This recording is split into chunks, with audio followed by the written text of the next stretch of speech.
Hey there, and welcome to Beyond the Veil. I'm here to help you drift off into a peaceful sleep, offering soothing stories and gentle guidance. Before we settle into dreamland, let me know in the comments, which country are you from? And don't forget to like, comment, and subscribe for more restful nights.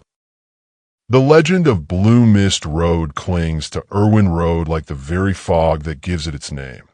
North Park, Pennsylvania, is a place where the edges of suburbia bleed into the deep, quiet woods, where the glow of Pittsburgh is a distant, orange smear on the horizon. Here, where the houses are farther apart and the trees press close to the winding asphalt, the stories take root. They whisper on the wind, carried from neighbor to neighbor, embellished with each telling until they become something else. Irwin Road itself is unremarkable during the day, a narrow, two-lane road that snakes through a canopy of oak and maple. It's easy to miss if you're not looking for it. But at night, especially on moonless nights when the darkness is thick and absolute, Irwin Road transforms. It becomes Blue Mist Road, a place where the veil between worlds thins and the whispers become shouts. The origin of the name is simple enough. The fog. Not the ordinary, ground-hugging mist that rolls in off the nearby Allegheny River, but a thicker, more unnatural fog that seems to glow from within, a pale, ethereal blue that swallows headlights and muffles sound. It's in this fog that the figure is seen. Descriptions vary, of course. Some say it's a woman in a long, white dress, forever searching for something lost. Others describe a man, gaunt and spectral, his face obscured by shadows. Some claim to see a fleeting glimpse, a mere suggestion of a human form, while others insist on a more detailed apparition, complete with tattered clothing and haunted eyes. But there are constants, details that persist across countless retellings, lending a chilling credibility to the legend. The temperature drop, for instance, that is sudden, bone-chilling cold that bites through layers of clothing, a cold that seems to emanate not from the air, but from the very earth itself. And the car lights. Always the car lights. They flicker, dim, and sometimes die altogether, leaving drivers stranded in the oppressive darkness, forced to confront the blue mist and whatever lurks within it. For the residents of North Park, Blue Mist Road is more than just a spooky story. It's a part of their lives, a shared experience that binds them together. Some dismiss it as folklore, the product of overactive imaginations and too much time spent in the woods. Others are true believers, avoiding Irwin Road after dark, convinced of its malevolent power. And then there are those who are simply curious, drawn to the mystery, tempted to test the legend for themselves. They're the ones who keep the story alive, driving down Irwin Road on dark nights, windows down, breath held, waiting for the blue mist to appear. They know the risks, they know the stories, but the allure of the unknown is too strong to resist. The road calls to them, promising a glimpse into something beyond the mundane, a brush with the supernatural, and in the quiet darkness of North Park. They answer. And some do encounter something, not just a feeling, not just a fleeting shadow in the periphery, but something tangible, something that leaves them shaken and questioning their sanity.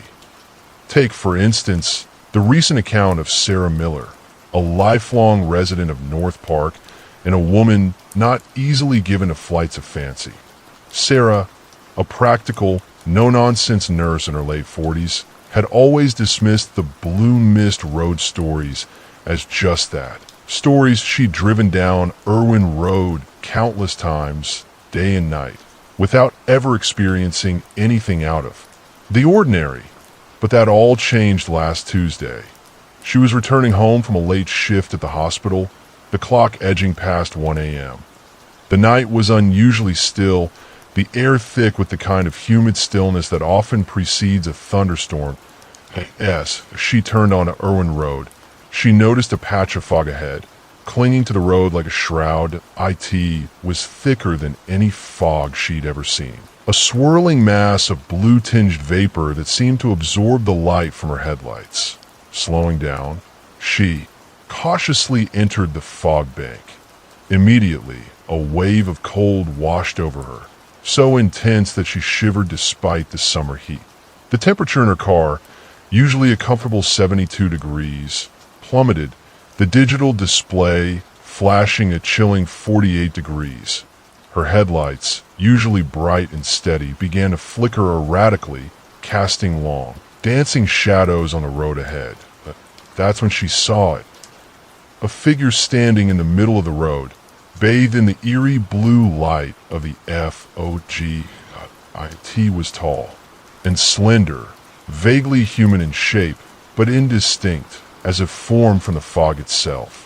Sarah couldn't make out any details, no face, no clothing, just a dark, amorphous shape that seemed to pulse with an inner light. Frozen with fear, Sarah slammed on the brakes. Her car skidded slightly on the damp asphalt, coming to a stop just a few feet from the figure. She gripped the steering wheel, her heart pounding in her chest, her breath catching in her throat. For what felt like an eternity, she stared at the figure, waiting for it to move, to speak, to do anything. But it just stood there, silent and still, its presence radiating an unbearable sense of sorrow and despair. The air around it crackled with an almost palpable energy, making the hairs on Sarah's arms stand on end. The flickering headlights cast grotesque shadows, transforming the familiar. Trees lining the road into menacing figures. Then, as suddenly as it had appeared, the figure vanished. The fog began to dissipate. The temperature slowly climbed back to normal, and her headlights steadied. Sarah sat there for a moment, stunned, tried to make sense of what she had just seen. Had it been a hallucination, a trick of the light, or had she truly encountered something supernatural? Gathering her courage, she slowly put the car in gear and drove the rest of the way home, her eyes glued to the rearview mirror, half expecting the figure to reappear. She didn't sleep that night, replaying the events over and over in her mind, searching for a logical explanation. The next morning, shaken and exhausted, she confided in her neighbor, old Mr. Henderson, a retired history teacher who had lived in North Park his entire life.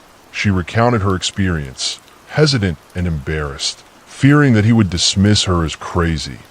Instead, Mr. Henderson listened intently, nodding slowly as she spoke.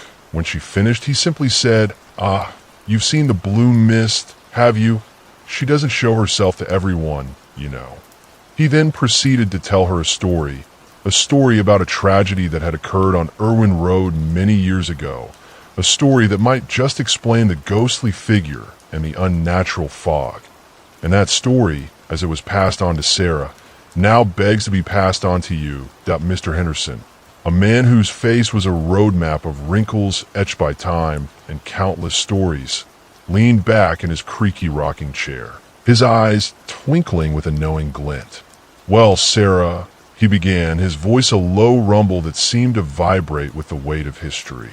"The story of Blue Mist Road goes back a long way, further than most people realize." He explained that Irwin Road wasn't always called Irwin Road.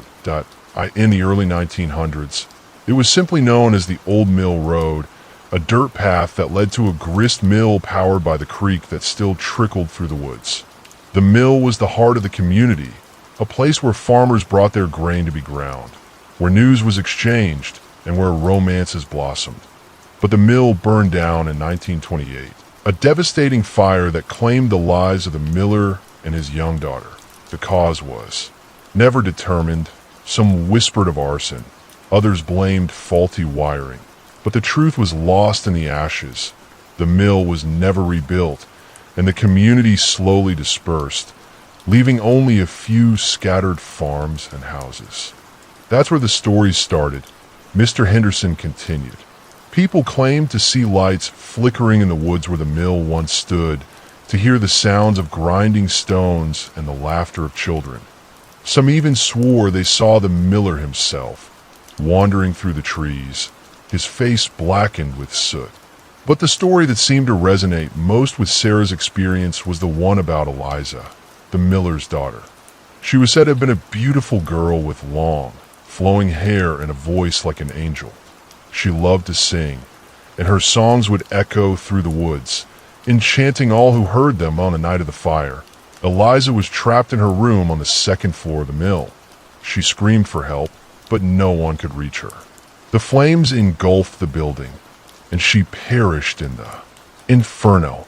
They say her spirit still wanders Irwin Road, searching for her father, forever trapped between worlds. Mr. Henderson said, his voice barely a whisper.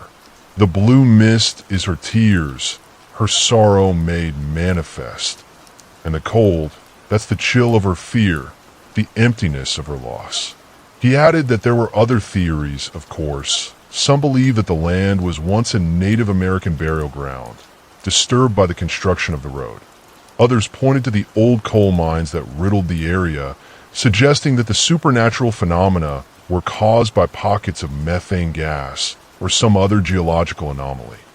But Mr. Henderson, a romantic at heart, preferred the story of Eliza, that he believed that her tragic death had left a permanent scar on the land, a wound that continued to bleed into the present. He showed Sarah old newspaper clippings detailing the fire, photographs of the mill before its destruction, and even a faded portrait of Eliza, a young girl with hauntingly beautiful eyes.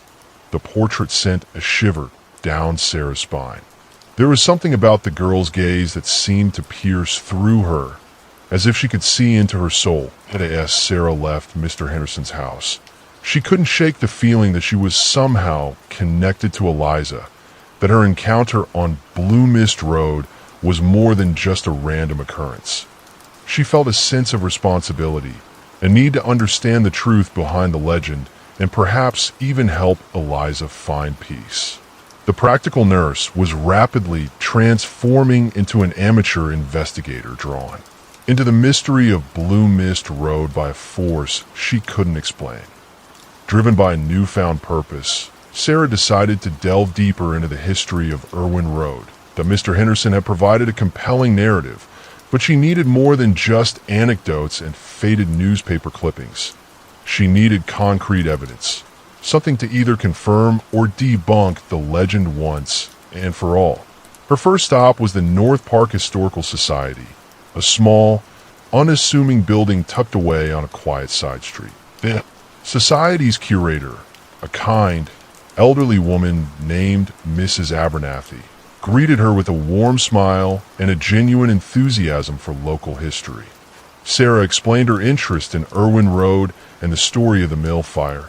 Mrs. Abernathy, intrigued, led her to the society's archives, a dusty room filled with boxes of documents, maps, and photographs. For hours, Sarah sifted through the records, meticulously searching for any mention of the mill, the fire, or the miller and his daughter. She found old property, deeds, tax records, and even a few handwritten letters from residents who had lived in the area at the time of the fire. The documents confirmed much of what Mr. Henderson had told her. The mill had indeed existed, and it had been a vital part of the community. The fire had been a devastating tragedy, claiming the lives of 2 people. But there were also inconsistencies, details that didn't quite add up. For example, the official cause of the fire was listed as accidental, caused by a faulty kerosene lamp. However, Sarah found a letter from a local farmer who claimed to have seen a suspicious man lurking near the mill in the days leading up to the fire. The farmer suspected arson, but his concerns were dismissed by the authorities. Sarah also discovered that the land on which the mill was built had a history of its own. According to an old map, the area was once a Native American settlement, and there were rumors of a burial ground located nearby. Could the haunting of Irwin Road be related to the desecration of sacred land? Further research revealed that North Park had a history of coal mining, and there were several abandoned mine shafts located in the vicinity of Irwin Road. Could these mines be responsible for the strange fog and the temperature fluctuations? Were there pockets of methane gas trapped beneath the surface, seeping into the air and creating the eerie blue mist. As Sarah pieced together the puzzle, she realized that the truth was far more complex than she had initially imagined. The haunting of Irwin Road wasn't just about a tragic fire or a grieving spirit. IT was a confluence of factors, a combination of historical events, geological anomalies, and perhaps even supernatural forces. The more she learned, the more determined she became to uncover the truth. She knew that she couldn't do it alone. She needed help, someone with expertise in paranormal investigation, someone who could approach the mystery with a scientific mindset. That's when she thought of Mark Olson, a former classmate from nursing school who had become a paranormal investigator. She remembered him talking about his experiences with ghosts and spirits, his unwavering belief in the supernatural. He was the perfect person to help her unravel the mystery of Blue Mist Road. Now, she just had to convince him to come in North Park. As dusk settled over North Park, painting the sky in hues of orange and purple, Sarah and Mark prepared for their first excursion onto Blue Mist Road. Mark, ever the pragmatist, meticulously checked his equipment, ensuring that everything was functioning correctly. Sarah, on the other hand, with a bundle of nerves, her initial curiosity mixed with a growing sense of unease. "All right, Sarah, remember the plan," Mark said, his voice calm and reassuring. "We're going to drive down Irwin Road, stopping at regular intervals to take EMF readings, temperature measurements, and audio recordings. We'll be looking for any anomalies, anything that deviates from the norm." He emphasized the importance of remaining objective and avoiding any preconceived notions. "We're scientists, Sarah, not ghost hunters. We're here to gather data, not to chase spirits." Sarah nodded, trying to suppress her anxiety. She knew that Mark was right, but the image of the ghostly figure she had seen just a week earlier was still fresh in her mind. They piled into Mark's SUV, a rugged vehicle equipped with all the latest paranormal gadgets. As they drove towards Irwin Road, the atmosphere began to change. The air grew colder, the shadows lengthened, and a sense of foreboding settled over them. As they turned onto Irwin Road, the trees closed in, creating a dark and claustrophobic tunnel. The only light came from their headlights, cutting through the inky blackness. "This is where it happened, isn't it?" Mark asked, breaking the silence. Sarah pointed to a spot about halfway down the road. "Yes, right around that bend. That's where I saw the fog and the figure." Mark slowed the car, his eyes scanning the surrounding woods. That he pulled out his EMF meter, a device that measures electromagnetic fields, and began to take readings. "Interesting," he said, his brow furrowing. "There's a significant spike in EMF activity in this area. That it's not enough to be dangerous, but it's definitely higher than normal." He also took temperature measurements, noting that the air was noticeably colder in this particular spot. There's a temperature drop of about 5 degrees Fahrenheit. That could be due to natural factors, but it's worth investigating. They continued driving slowly down the road, stopping every few hundred feet to take more readings. Mark recorded everything in a detailed logbook, meticulously documenting their findings. As they approached the spot where Sarah had seen the ghostly figure, the fog began to roll, and it wasn't the thick, blue-tinged fog that Sarah had described, but a more ordinary, ground-hugging mist. Still, it added to the eerie atmosphere. Mark stopped the car and turned off the engine. The silence was deafening, broken only by the chirping of crickets and the rustling of leaves that he rolled down the windows, allowing the cool, damp air to fill the car. "All right, let's see if we can get anything on the audio recorder," he said. He turned on the device and placed it on the dashboard. "If there's anything out there, any spirits or entities, we invite you to communicate with us. That we're here to listen." They sat in silence for several minutes, listening intently. But there was nothing, and no voices, no whispers, no strange sounds, just the sounds of the night. Disappointed but not surprised, Mark turned off the recorder. Well, that was anticlimactic, he said with a wry smile. Maybe the ghosts are taking a night off. He started the car and began to drive further down the road. But as they rounded the bend, Sarah gasped. "There!" she exclaimed, pointing to the side of the road. "I see it. The fog, it's there." Mark slammed on the brakes, his eyes widening as he peered through the windshield to patch of fog clung to the side of the road, swirling and opaque, unlike the ordinary mist that had been present earlier. This fog seemed to glow from within, casting an eerie blue light on the surrounding trees. "Whoa," Mark murmured, his skepticism momentarily forgotten. "That's different." He grabbed his infrared camera and aimed it at the fog. The camera displayed a thermal image, revealing that the fog was significantly colder than the surrounding air.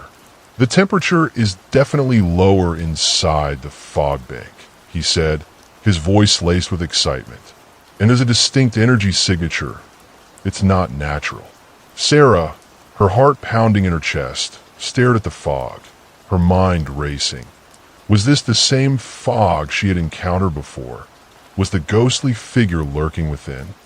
"Let's get a closer look," Mark said.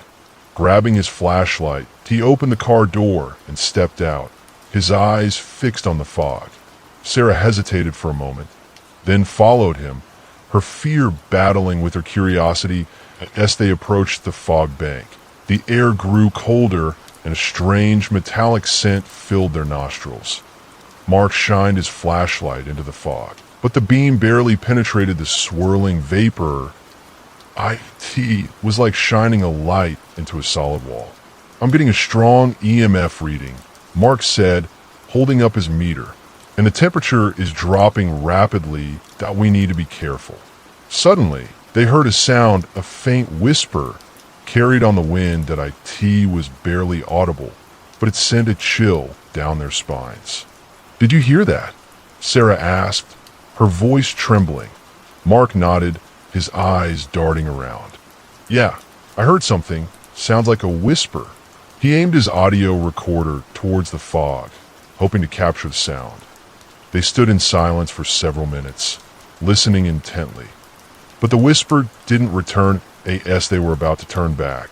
They saw it at a fleeting glimpse of something moving within the fog. It was just a shadow, a suggestion of a human form, but it was enough to send their imaginations racing. "Did you see that?" Sarah whispered, grabbing Mark's arm. Mark nodded, his face pale. "Yeah, I saw something that I don't know what it was, but it was definitely there." They stared at the fog, their hearts pounding in their chests, waiting for the figure to reappear, but it didn't. The fog remained silent and still, concealing whatever secrets it held within. After several minutes of tense silence, Mark decided that it was time to leave. "All right, Sarah, let's get out of here," he said, his voice strained. "I don't like the feel of this place." They turned and hurried back to the car, their eyes glued to the fog, half expecting the ghostly figure to emerge and chase them as they drove away. Sarah couldn't shake the feeling that they were being watched. She glanced back at the fog, and she thought she saw something moving within it, a dark shape silhouetted against the blue light. Back at Sarah's house, they reviewed their data, listening to the audio recording and examining the thermal images. They had captured some interesting anomalies. The EMF spike, the temperature drop, the strange scent, and the fleeting glimpse of something moving within the fog. But they didn't have any concrete evidence, nothing that could definitively prove the existence of a ghost or spirit. It was all circumstantial, open to interpretation. "Well, that was interesting," Mark said, his voice thoughtful. "We definitely encountered something unusual out there, but I'm not ready to jump to any conclusions yet that we need more data." Sarah nodded, her mind racing. She knew that they were just scratching the surface of the mystery of Blue Mist Road, and she was determined to uncover the truth, no matter what it might be. Determined to gather more information, Sarah and Mark spent the next few days delving deeper into the legend of Blue Mist Road. They interviewed several longtime residents of North Park, seeking to understand the history and lore, surrounding the area point. One of their interviewees was Mrs. Gable, an elderly woman who had lived on Irwin Road her entire life. She claimed to have seen the ghostly figure on numerous occasions, describing it as a woman in a long, white dress, always searching for something lost. "She's always crying," Mrs. Gable said, her voice trembling. "You can hear her weeping in the fog. It's the saddest sound you'll ever hear." Another resident, Mr. Peterson, offered a different perspective. He believed that the haunting was caused by the abandoned coal mines that riddled the area. He claimed that the mines were unstable and prone to collapses, releasing toxic gases that could cause hallucinations and strange sensations. "It's not ghosts," Mr. Peterson insisted. "It's the gas that IT messes with your mind, makes you see things that aren't there." Sarah and Mark also revisited the North Park Historical Society, seeking to uncover any additional information about the mill fire and the history of Irwin Road. They discovered a few more newspaper articles and documents, but nothing that significantly altered their understanding of the events. However, they did uncover a conflicting story about Eliza, the miller's daughter. According to one newspaper article, Eliza was not trapped in her room during the fire. She had actually escaped the building and was found safe and unharmed several miles away. This revelation cast doubt on the entire narrative of Eliza's ghost haunting Irwin Road.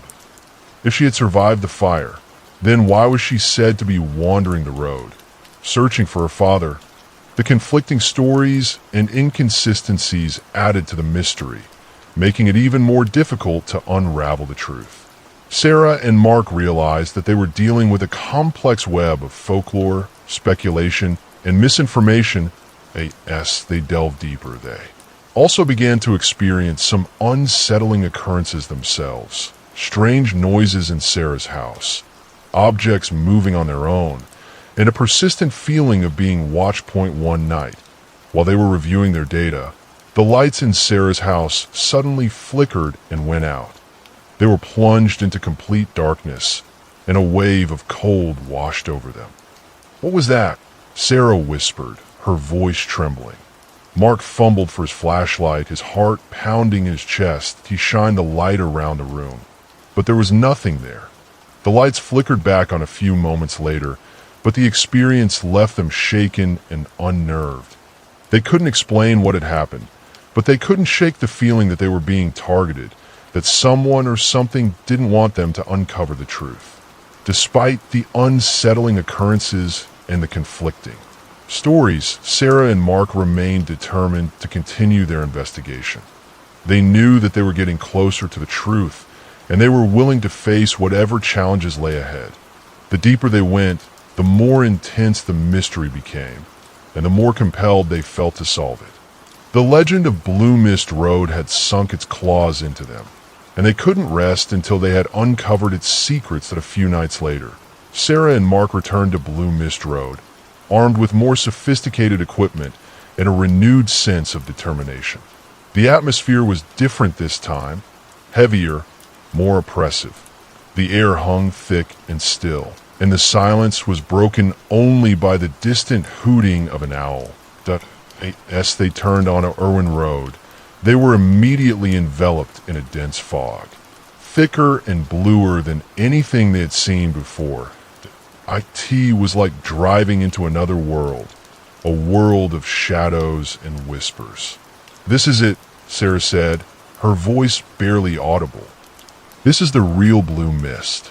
Mark, his face grim, slowed the car to a crawl that he activated his infrared camera, but the fog was so dense that it could barely penetrate it. "I'm getting a massive EMF reading," he said, his voice strained, "and the temperature is plummeting. We're talking about a 20-degree drop in just a few seconds." The car's headlights flickered erratically, casting long, dancing shadows on the road ahead. The engine sputtered and coughed, as if struggling to operate in the oppressive atmosphere. Suddenly, the car lurched to a stop, the engine dying completely. They were stranded in the middle of Blue Mist Road, surrounded by the eerie blue fog. "What happened?" Sarah asked, her voice trembling. Mark tried to restart the car, but the engine wouldn't turn over. "I don't know," he said, his face pale. "Something's interfering with the electrical system." They sat in silence for a moment, listening to the sounds of the night. The fog swirled around the car, obscuring their vision. They could hear the rustling of leaves and the snapping of twigs, as if something was moving in the woods, watching them. Then they saw it. The figure emerged from the fog, standing in the middle of the road, directly in front of the It was tall and slender, vaguely human in shape, but more defined than the shadow they had seen before. It was a woman, wearing a long, white dress that billowed in the wind. Her face was obscured by shadows, but they could see her long, flowing hair, illuminated by the eerie blue light of the fog.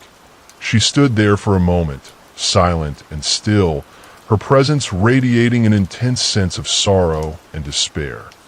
Then, she began to move. She glided towards the car, her feet barely touching the ground.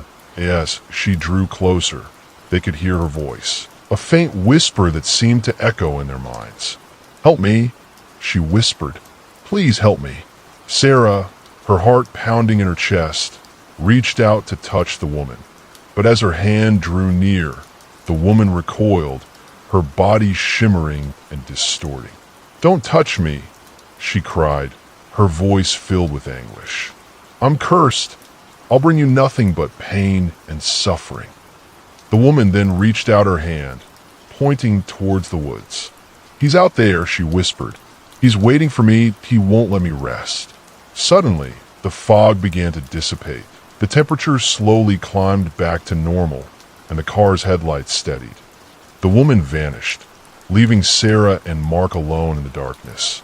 The car started on the first try, as if nothing had happened. Mark, his face pale and shaken, put the car in gear and drove away as quickly as he could. Back at Sarah's house, they sat in stunned silence, trying to process what they had just experienced. They had seen the ghostly figure, they had heard her voice, and they had felt her pain. There was no doubt in their minds now. Blue Mist Road was haunted, and the spirit of Eliza was trapped there, forever searching for peace. But who was he? The one who wouldn't let her rest? And what could they do to help her? The mystery had just deepened, and they were now facing a danger they couldn't fully comprehend. The encounter on Blue Mist Road left Sarah and Mark profoundly shaken. The veil of skepticism had been ripped away, replaced by a chilling certainty that they were dealing with something truly extraordinary, something beyond their comprehension. Sarah, once a pragmatic nurse who dismissed the supernatural as mere superstition, now found herself consumed by the mystery of Eliza and the malevolent presence that haunted her. Sleep became a luxury, haunted by recurring nightmares of the ghostly woman, her anguished cries echoing in her ears. She started neglecting her work, her focus shifting entirely to the investigation. Her colleagues noticed her distracted demeanor and her increasing obsession with the paranormal. They worried about her, suggesting that she take some time off, that she was pushing herself too hard. But Sarah refused to listen. She felt a deep sense of responsibility to Eliza, a need to help her find peace. She couldn't rest until she had uncovered the truth, no matter the cost. Mark, too, was affected by the encounter. The scientific detachment he had once maintained began to crumble, replaced by a growing sense of unease. He found himself questioning his own beliefs, his own understanding of the world. He started spending hours poring over ancient texts and occult lore, searching for answers, for some explanation of the phenomena they had witnessed. He became withdrawn and irritable. His relationships with his friends and family strained. His wife, Lisa, grew increasingly concerned about his obsession. She accused him of neglecting her and their children, of putting his paranormal pursuits before his family. "This is tearing us apart, Mark," she said, her voice filled with tears. "You're not the same person anymore, that you're obsessed with ghosts and spirits. and you're neglecting everything that's important in your life. Mark tried to reassure her, to explain that he was just trying to understand what was happening, that he wasn't going crazy. But Lisa didn't believe him. She felt like she was losing him, that the mystery of Blue Mist Road was driving a wedge between them. The investigation also began to affect Sarah and Mark's relationship. The initial camaraderie and mutual respect they had shared started to erode, replaced by tension and distrust. Sarah felt that Mark was becoming too consumed by the scientific aspects of the case, that he was losing sight of the human element, the pain and suffering that Eliza was experiencing. Mark, on the other hand, felt that Sarah was becoming too emotionally involved, that she was letting her feelings cloud her judgment. He worried that she was becoming obsessed with Eliza, that she was losing her grip on reality. They argued frequently, their disagreements fueled by fear, exhaustion, and the overwhelming pressure of the investigation. They both felt trapped, caught, in a web of supernatural forces that they couldn't control. Despite the psychological toll, they both knew that they couldn't quit. They had come too far, they had seen too much. They were bound to the mystery of Blue Mist Road, driven by a force they couldn't resist, even if it meant sacrificing their own sanity and well-being. The closer they got to the truth, the more dangerous the path became, and the more determined they were to see it through to the end, driven by Eliza's plea and the lingering question of who. Sarah and Mark returned to the North Park Historical Society, focusing their efforts on the years following the mill fire. They meticulously combed through old police records, coroner's reports, and local news archives, searching for any unexplained deaths or disappearances that might be connected to the haunting. Days turned into nights as they sifted through countless documents, their eyes burning with exhaustion. Just as their hope began to dwindle, they stumbled upon a faded newspaper article that sent a chill down their spines. The article, dated August 12, 1929, detailed the disappearance of a local man named Thomas Blackwood.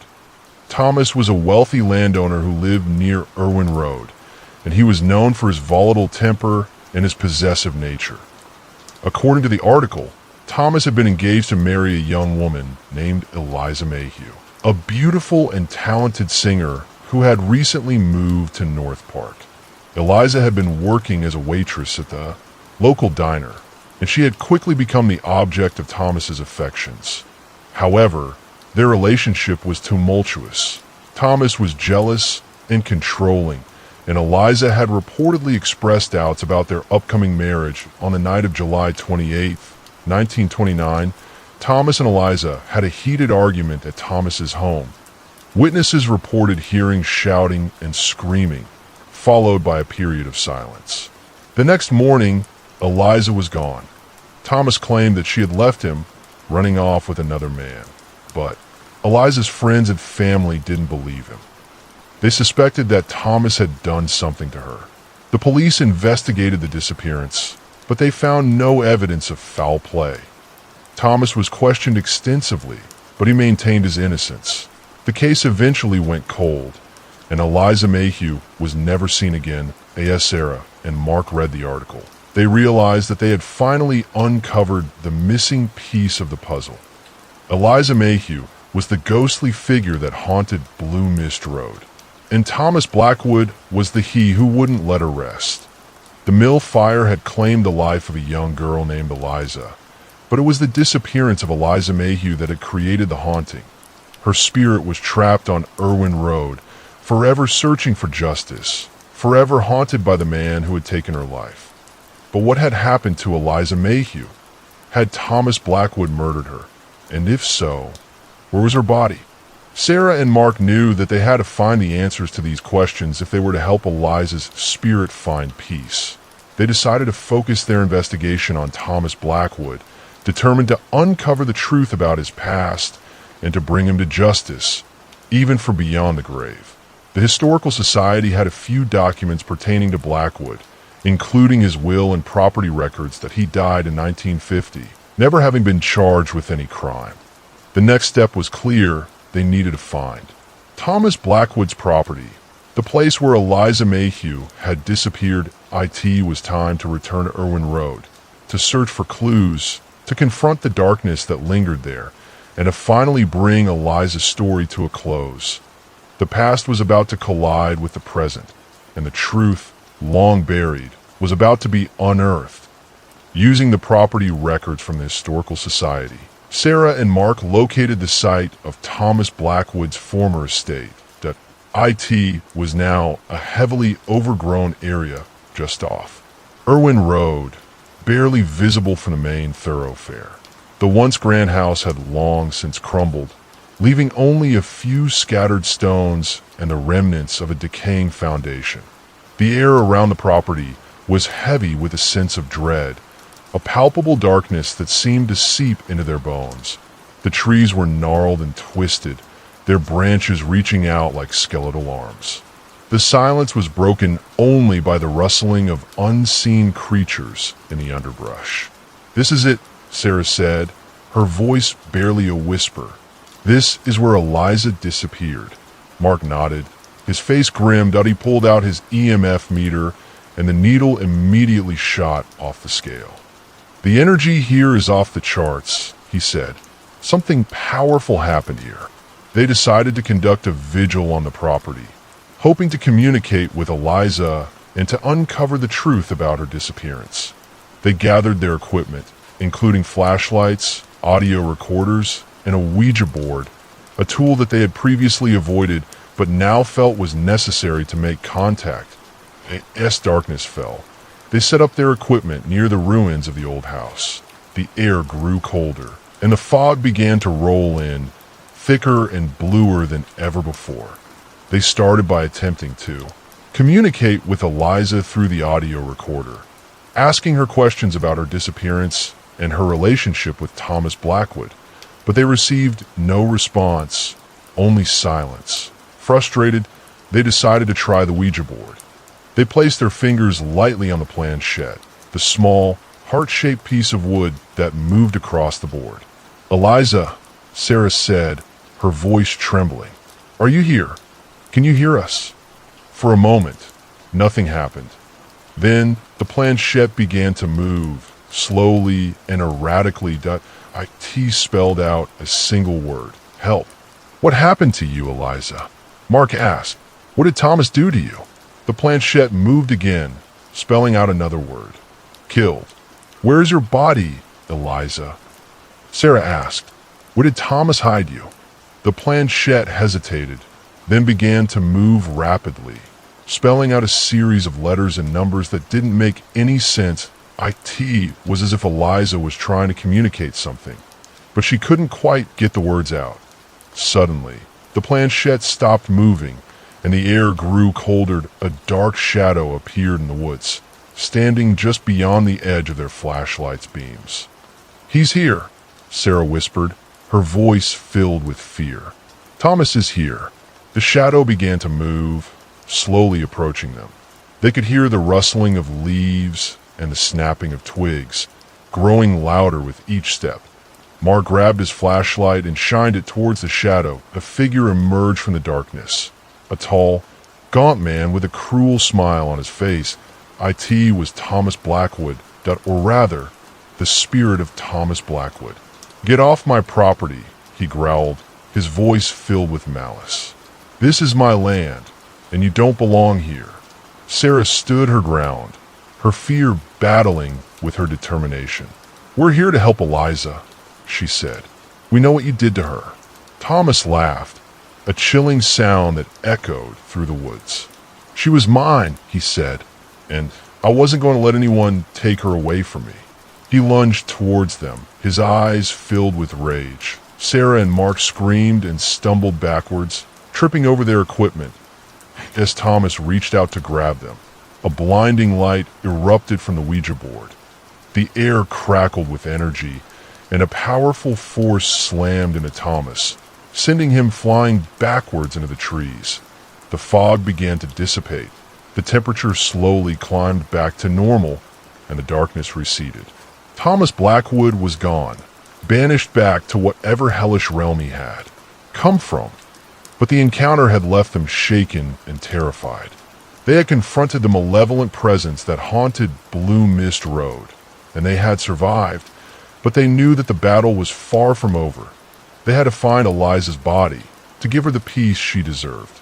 The next day, armed with shovels and a renewed sense of purpose, Sarah and Mark returned to the ruins of Blackwood's estate. They knew that Eliza's body was somewhere on the property, and they were determined to find it. They spent hours digging, methodically searching the grounds there, hands blistered and their backs aching. The air was thick with humidity, and the silence was broken only by the chirping of cicadas and the occasional rustling of leaves as the sun began to set, casting long shadows across the property. Their hope began to dwindle. They had searched nearly every inch of the grounds, but they had found nothing. "Maybe we were wrong," Mark said, his voice filled with discouragement. "Maybe Eliza's body isn't here." Sarah refused to give up. "We can't stop now," she said. "We're so close that I can feel it." She walked towards the ruins of the old house, drawn by an unseen force. She stood in the center of the foundation, her eyes scanning the surrounding area. Suddenly, she noticed something at a small patch of ground that looked slightly different from the rest. The soil was darker, and the grass was thinner. "Mark," she said, her voice trembling. "Come here, but I think I found something." Mark rushed over to her, his eyes widening as he saw the patch of ground. He grabbed his shovel and began to dig, carefully removing the soil. As he dug deeper, he struck something hard. He brushed away the remaining soil, revealing a large, flat stone. "This is it," he said, his voice barely a whisper. "This is where she's buried." They worked together to remove the stone, revealing a shallow grave. Inside, they found the skeletal remains of a young woman. The discovery of Eliza's remains marked the climax of their investigation, but it was not the end of the story. They contacted the authorities, who launched a full-scale investigation. The skeletal remains were identified as Eliza Mayhew through dental records, and the case was officially reopened. Although Thomas Blackwood was long dead, his crime was finally brought to light. The discovery of Eliza's body brought closure to her family and to the community of North Park, who had long been haunted. By her disappearance, the memorial service was held for Eliza, attended by hundreds of people who had been touched by her story. Sarah and Mark were honored for their efforts in bringing her killer to justice.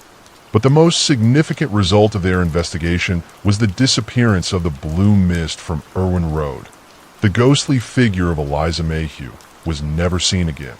Her spirit had finally found peace, released from the torment that had bound her to the earthly realm that in the months that followed. Sarah and Mark tried to return to their normal lives, but the experience on Blue Mist Road had changed them forever. Sarah quit her job as a nurse and dedicated herself to helping others who had been affected by the paranormal. She became a certified paranormal investigator and counselor, using her experiences to guide and support those who were struggling with unexplained phenomena. Mark, too, underwent a transformation. He continued to investigate paranormal cases, but he approached them with a new sense of empathy and understanding. He realized that the most important aspect of his work was not to prove or disprove the existence of ghosts, but to help those who were suffering from their presence.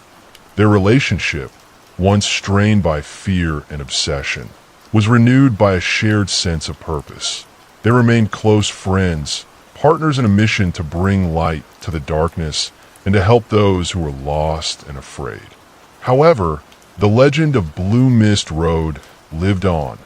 Some residents claimed that the blue mist had returned, albeit fainter and less frequent than before. Others insisted that the road was now completely free of paranormal activity. The truth, perhaps, lay somewhere in between. The intense energy that had haunted Irwin Road for so many years had dissipated, but the memory of Eliza Mayhew and the darkness that had consumed her remained. And so, Blue Mist Road continued to exist, a reminder of the power of the human spirit to overcome tragedy, and to find peace, even. In the face of death, it served as a testament to the enduring power of stories and the enduring mystery of the unknown. Perhaps on a dark and lonely night, if you listen closely, you can still hear the faint whisper of Eliza Mayhew, carried on the wind, a reminder that even in the darkest of places, hope can still prevail. The road is quiet now, but the tale echoes still. And sometimes, on the stillest the name nights, itself whispers of blue luminescence can be seen clinging to the floating trees, gardens teeming a whisper with life, of what once a was, vibrant and tapestry a promise woven of from peace water, finally found. earth, and sky just south of the sprawling metropolis of Mexico City. Here, amidst the bustling trajineras, the brightly colored gondola-like boats, ferrying mariachi bands and celebrating families, lies a secret, a place where the laughter and music fade into an unsettling silence. Imagine sunlight dappling through the branches of ancient ahujote trees there, roots reaching down into the murky depths. Picture vibrant flowers clinging to the chinampas, the man-made islands that have sustained life in this region for centuries. The air is thick with the scent of damp earth, blooming water lilies, and the distant aroma of grilled corn. But as you delve deeper into the labyrinthine network of canals, a subtle shift occurs. The festive sounds become muffled, replaced by the gentle lapping of water against the banks and the rustling of leaves, the laughter of. Tourist seems to echo strangely, carrying a hint of nervousness. The vibrant colors begin to dim, replaced by a somber palette of greens and browns. It is here, hidden amongst the verdant foliage, that you will find it. Isla de las Muñecas, the island of the dolls. At first glance, it might seem like a bizarre, almost whimsical display. Hundreds upon hundreds of dolls hang from the trees, their plastic eyes staring blankly out at the world. Some are missing limbs, their bodies torn and weathered by the elements. Others are remarkably well preserved, their painted faces eerily intact. There are baby dolls with vacant expressions, porcelain dolls with cracked features, and everything in between. But as you draw closer, the initial sense of curiosity quickly gives way to something far more unsettling. The dolls are not arranged in a playful manner. They are suspended by their necks, their arms, their hair, creating a grotesque and disturbing spectacle. Their decaying forms seem to watch you, their silent gazes following your every move. The air grows heavy, thick with an unspoken dread. The cheerful sounds of Xochimilco seem a world away. Here, on this small, isolated island, the vibrant life of the canals gives way to a palpable sense of death and decay. The sunlight, once so welcoming, now seems to cast long, distorted shadows, turning the dolls into grotesque figures dancing in the breeze. This is not a place for the faint of heart. This is a place where the veil between the living and the dead seems thin, where the whispers of the past echo through the trees. This is a place where the innocent playthings of childhood have been transformed into symbols of something far more sinister. Welcome to Isla de las Muñecas. Prepare to be haunted. The haunting presence of Isla de las Muñecas is inextricably linked to the story of one man, Don Julian Santana Barrera. He was the island's caretaker, its sole inhabitant for decades, and the architect of its unsettling transformation. To understand the island, you must first understand Don Julian. He wasn't born on the island in fact. He was a lifelong resident of Xochimilco, a respected member of the community. But something compelled him, sometime in the late 1950s, to abandon his family and retreat to this small, isolated patch of land. The reasons for his self-imposed exile remain shrouded in mystery, whispered among the locals like a half-forgotten folktale. Some say he was seeking solitude, a refuge from the noise and chaos of the modern world. Others claim he was driven by a deep-seated grief, a personal tragedy that pushed him to the edge of sanity. Still, others believe he was simply touched by something else. Whatever the initial reason, Don Julian's life took a dramatic turn when he claimed to have encountered something inexplicable on the island. He began to speak of a spirit, the restless soul of a young girl who had drowned in the canals nearby. According to Don Julian, he could hear her whispering at night, her voice carried on the wind, filled with sadness and longing. Initially, his intentions were benevolent. He didn't see the dolls as objects of horror, but rather as symbols of protection, a way to appease the spirit and safeguard the island from further tragedy. And he believed that by surrounding the girl's spirit with these innocent playthings, he could bring her peace and prevent her from causing harm. The first doll was a chance find, discovered floating in the canal near the island's edge. It was a simple, plastic doll, its paint chipped and faded, its eyes staring blankly at the sky. Don Julian, moved by a sense of compassion, hung the doll from a tree as a gesture of respect and comfort for the lost girl. This single act, born of a desire to protect and console, would become the foundation of his strange and unsettling legacy. He saw himself as a guardian, a protector of the island and its spectral inhabitant. The dolls, in his mind, were not objects of fear, but rather a shield against the darkness, a testament to his unwavering dedication to the spirit of the drowned girl. He sought to create a safe haven, a sanctuary where the girl's spirit could finally find rest. Little did he know that his well-intentioned act would ultimately transform the island into a place of haunting beauty and enduring mystery. His initial motivation, rooted in empathy and a desire to protect, would gradually morph into an all-consuming obsession, forever changing the destiny of Isla de las Muñecas. The story of the drowned girl is central to the legend of Isla de las Muñecas, the tragic event that seemingly triggered Don Julian's obsession and transformed the island into the macabre spectacle it is today. However, separating fact from folklore is difficult, as the tale has been embellished and reinterpreted over the years, becoming a cornerstone of the island's haunting mystique. There are no official records to confirm the girl's existence or the exact circumstances of her death. The story exists primarily in the oral tradition, passed down through generations of Xochimilco residents and recounted by tour guides to wide-eyed visitors. Each telling adds its own nuances and embellishments, blurring the lines between reality and legend. According to the most common version of the story, the young girl drowned sometime. In the 1920s or 1930s, she was playing near the canals with her friends when she somehow fell into the water. The canals of Xochimilco, while beautiful, can be treacherous with strong currents and murky depths. The girl, unable to swim, quickly succumbed to the cold, dark water. Her body was supposedly discovered near the shores of what would later become Don Julian's Island.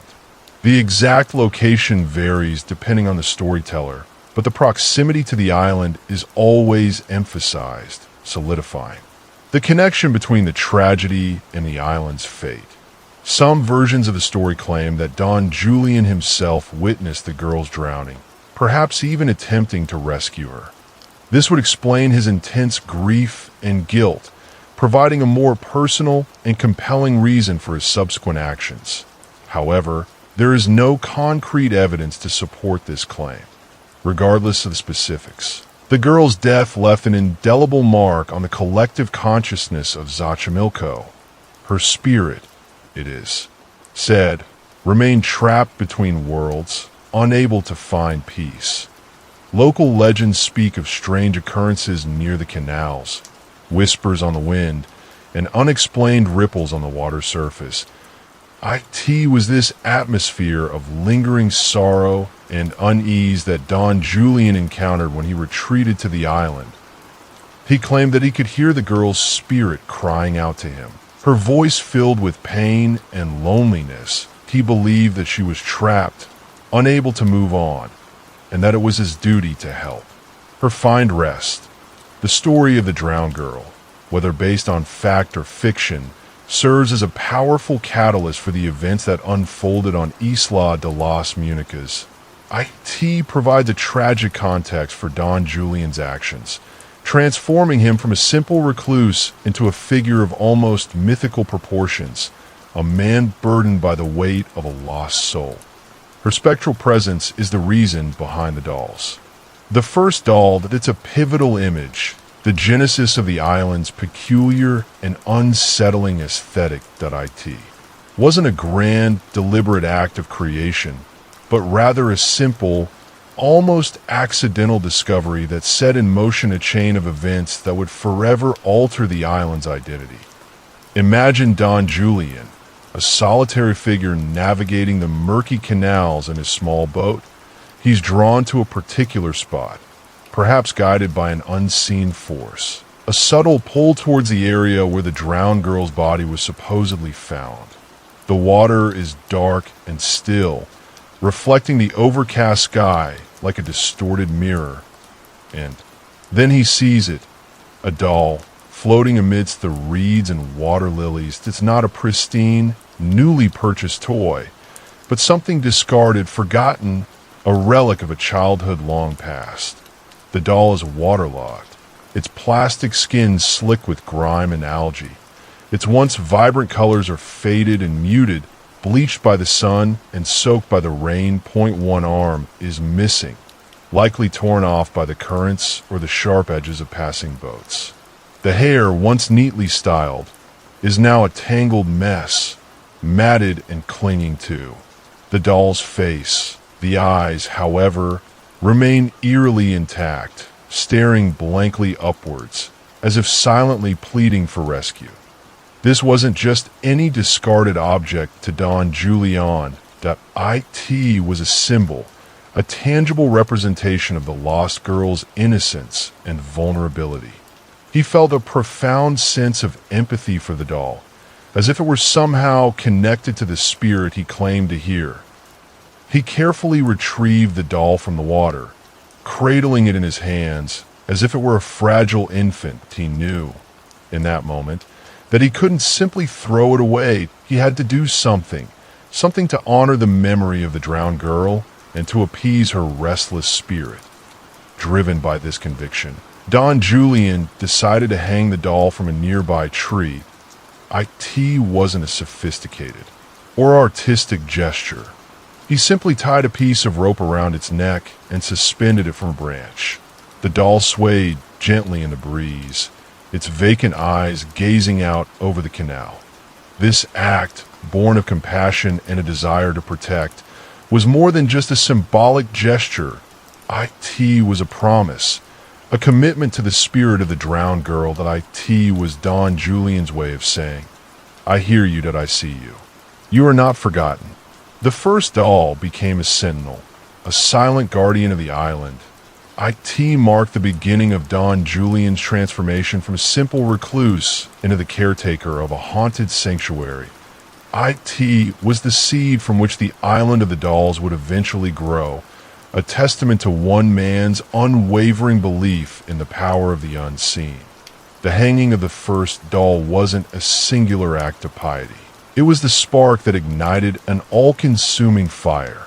What began as a compassionate gesture soon spiraled into an undeniable obsession. Don Julian's desire to appease the spirit of the drowned girl intensified, fueling an insatiable need to collect and display more and more dolls.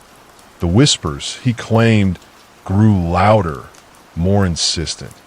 The spirit's presence became more palpable, a constant weight on his soul. That he interpreted this as a sign that his efforts were not enough, that the single doll was insufficient to quell the girl's unrest. He needed to do more, to offer more, to completely surround her with. these symbols of childhood innocence. His search for dolls became relentless. He scoured the canals, his eyes constantly scanning the murky waters for discarded toys. He visited local garbage dumps, rummaging through piles of refuse in search of forgotten dolls. He even bartered with local residents, exchanging fruits and vegetables from his garden for any unwanted dolls they might have. As his collection grew, the island began to transform. The trees became laden with dolls, their plastic and porcelain faces peering out from the foliage. The island's landscape was slowly being overtaken. What was initially a place of natural beauty was becoming a grotesque gallery of decaying playthings. The dolls themselves were often in a state of disrepair. Many were missing limbs, their bodies torn and broken. Their hair was matted and tangled, their faces smeared with dirt and grime. But Don Julian didn't seem to mind their condition. In fact, he seemed to prefer the more weathered and damaged dolls, as if their imperfections somehow amplified their connection to the spirit of the drowned girl. He hung the dolls with a singular focus, rarely cleaning or repairing them. The elements were allowed to take their toll, further contributing to the island's eerie atmosphere. Rain and sun bleached their colors, wind and storms tore at their limbs, and the ever-present humidity fostered the growth of mold and mildew. The escalation of Don Julian's obsession wasn't simply about quantity. It was about creating a visual barrier, a protective shield against the darkness. He believed that the sheer number of dolls would overwhelm the spirit, creating a sense of peace and tranquility. But as the island became more and more crowded with dolls, it also became increasingly unsettling.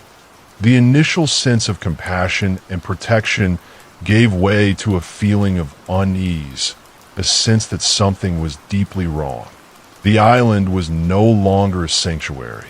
It was a macabre monument to one man's descent into obsession.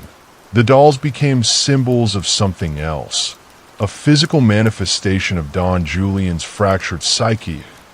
To truly understand the unsettling nature of Isla de las Muñecas, one must confront the dolls themselves. They're not pristine collectibles displayed behind glass. They are weathered, decaying relics, each bearing the marks of time, neglect, and the relentless forces of nature. Their physical state is a crucial element of the island's eerie atmosphere, amplifying the sense of unease and contributing to the pervasive feeling of being watched. There is a startling variety among them. Baby dolls with cracked porcelain faces and vacant, unblinking eyes stare out from the branches. Their once delicate features are now marred by dirt and grime, their painted smiles twisted into grotesque grimaces.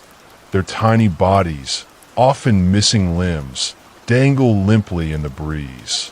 Plastic dolls, their bright colors faded and peeling, are equally disturbing. Their molded hair is matted and tangled, their plastic eyes scratched and clouded. Some are missing entire chunks of their bodies, revealing the hollow emptiness within. There are even more elaborate dolls, remnants of a bygone era. Rag dolls with stitched faces and button eyes hang alongside more sophisticated porcelain dolls with intricate costumes. These antique dolls, with their delicate features and elaborate dresses, are perhaps the most unsettling of all, their faded elegance juxtaposed against their decaying state. Many are missing limbs, victims of the elements, or perhaps the casual cruelty of children.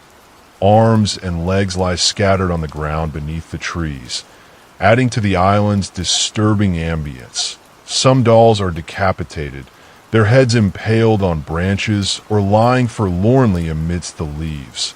The eyes are perhaps the most unsettling feature of all. Whether made of plastic, glass, or porcelain, they all share a common trait: a blank, unwavering stare they seem to follow you as you walk through the island. their silent gazes piercing through the foliage. It's easy to imagine them blinking, shifting, or even whispering secrets in the dead of night. The overall effect is profoundly disturbing. The dolls are not cute or nostalgic. They are grotesque and unsettling, their decaying forms serving as a constant reminder of mortality and decay. They are a physical manifestation of the drowned girl's lost innocence and the island's haunted history. The wind whispers through their tangled hair, creating an eerie rustling sound that seems to carry their silent screams. The sunlight casts long, distorted shadows, turning them into grotesque figures dancing in the breeze. The air is thick with the scent of damp earth, decaying vegetation, and the faint, lingering aroma of plastic and porcelain. These are not just dolls. They are symbols of something far more sinister. They are the embodiment of fear, loss, and the enduring power of the past. They are the silent guardians of Isla de las Muñecas, forever bound to the island and its tragic history. As the years passed, Don Julian became increasingly isolated on his island. His contact with the outside world dwindled, replaced by an ever-deepening connection with the dolls and the spirit he believed haunted the island. This isolation fueled his obsession, blurring the lines between reality and delusion, and transforming the dolls from mere objects into his sole companions. He lived a simple life, cultivating a small garden and fishing in the canals. But his primary focus was always on the dolls. He spent hours arranging them, talking to them, and even dressing them in makeshift clothing.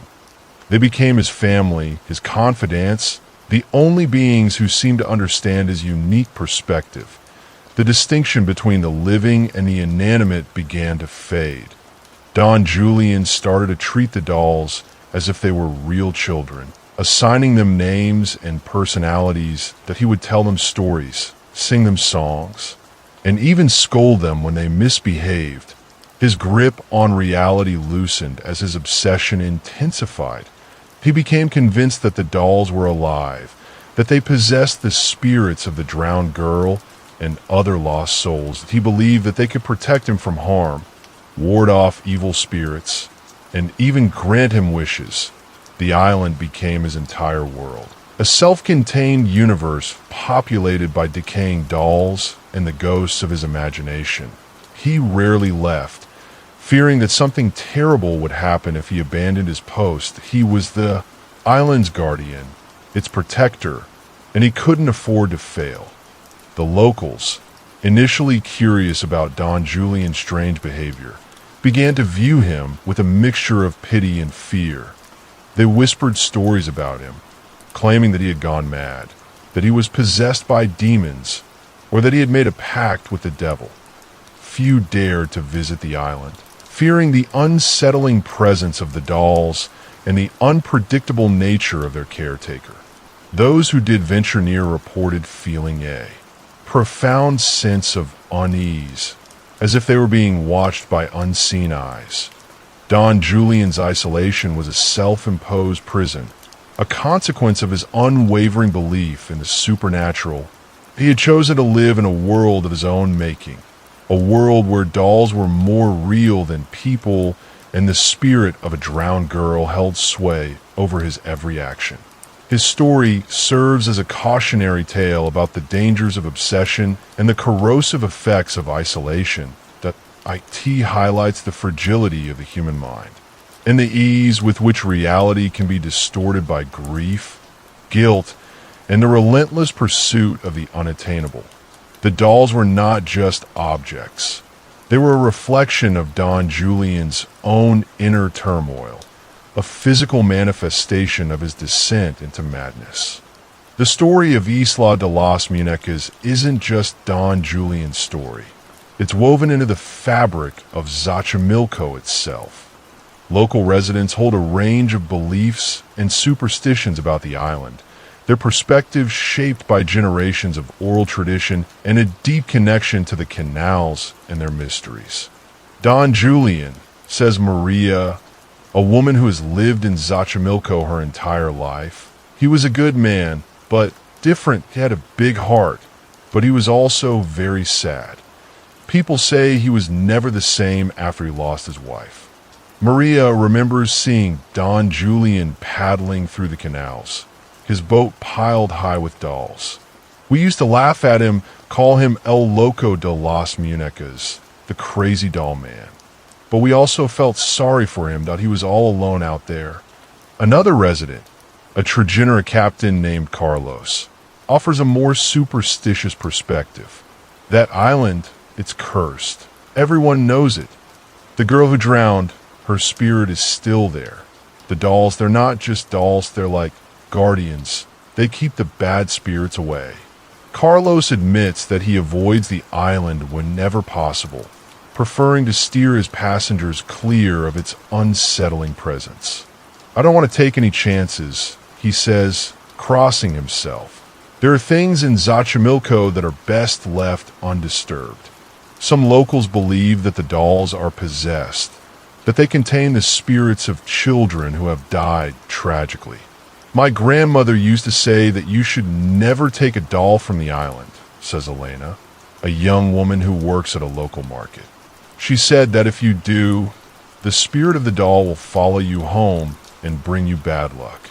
Others view the island as a sacred place, a testament to Don Julian's devotion and a reminder of the importance of remembering the dead.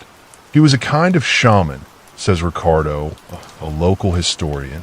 He created a sanctuary for the spirit of the drowned girl. He honored her memory in his own way. Ricardo believes that the island should be preserved as a cultural landmark, a reminder of Xochimilco's unique history and its connection to the supernatural. Even those who don't believe in ghosts or curses acknowledge the island's power. It's a strange place, says Sophia, a tourist guide. It has a certain energy, a certain atmosphere. Even if you don't believe in anything, you can't help but feel a little uneasy when you're there. The local perspectives on Isla de las Muñecas are as diverse and varied as the dolls themselves. They reflect the complex interplay of tradition, superstition, and personal experience that shapes life in Xochimilco. They offer a glimpse into the cultural landscape that gave rise to the legend of the island, a landscape where the boundaries between the living and the dead, the real and the imagined, are often blurred. The transformation of Isla de las Muñecas from a personal obsession into a global tourist attraction is a strange and somewhat ironic twist in the island's story. What began as Don Julian's private sanctuary, a place for him to commune with the spirit of a drowned girl, eventually became a destination for thrill seekers, paranormal enthusiasts, and curious travelers from around the world. The island's notoriety grew slowly, initially spread through word of mouth among Xochimilco residents.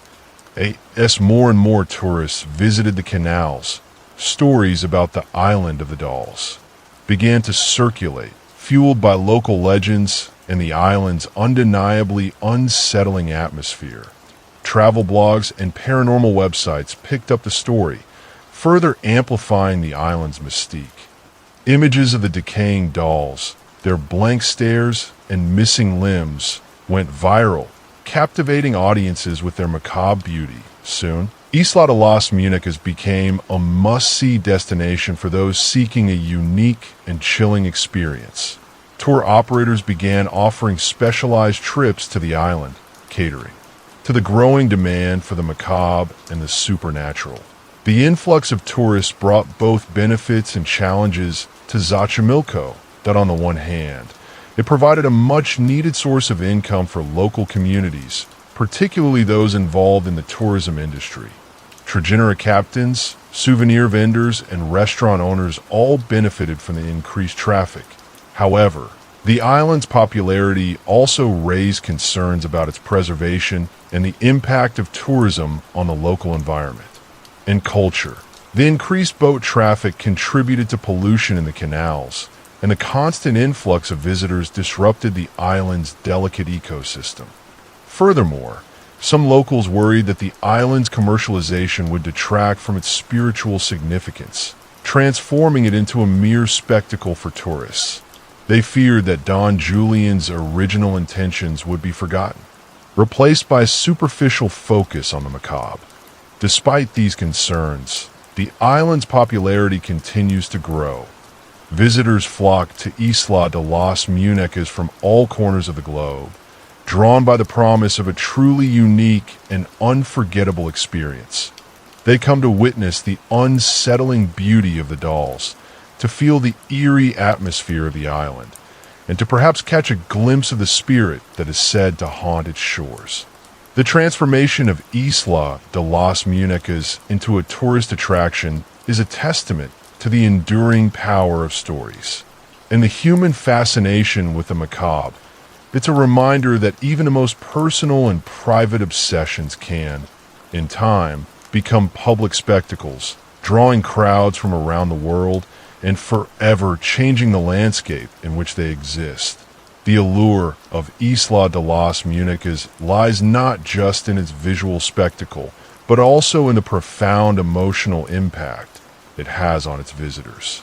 Accounts from tourists who have braved the island paint a picture of unease, fascination, and for some, a genuine sense of the supernatural.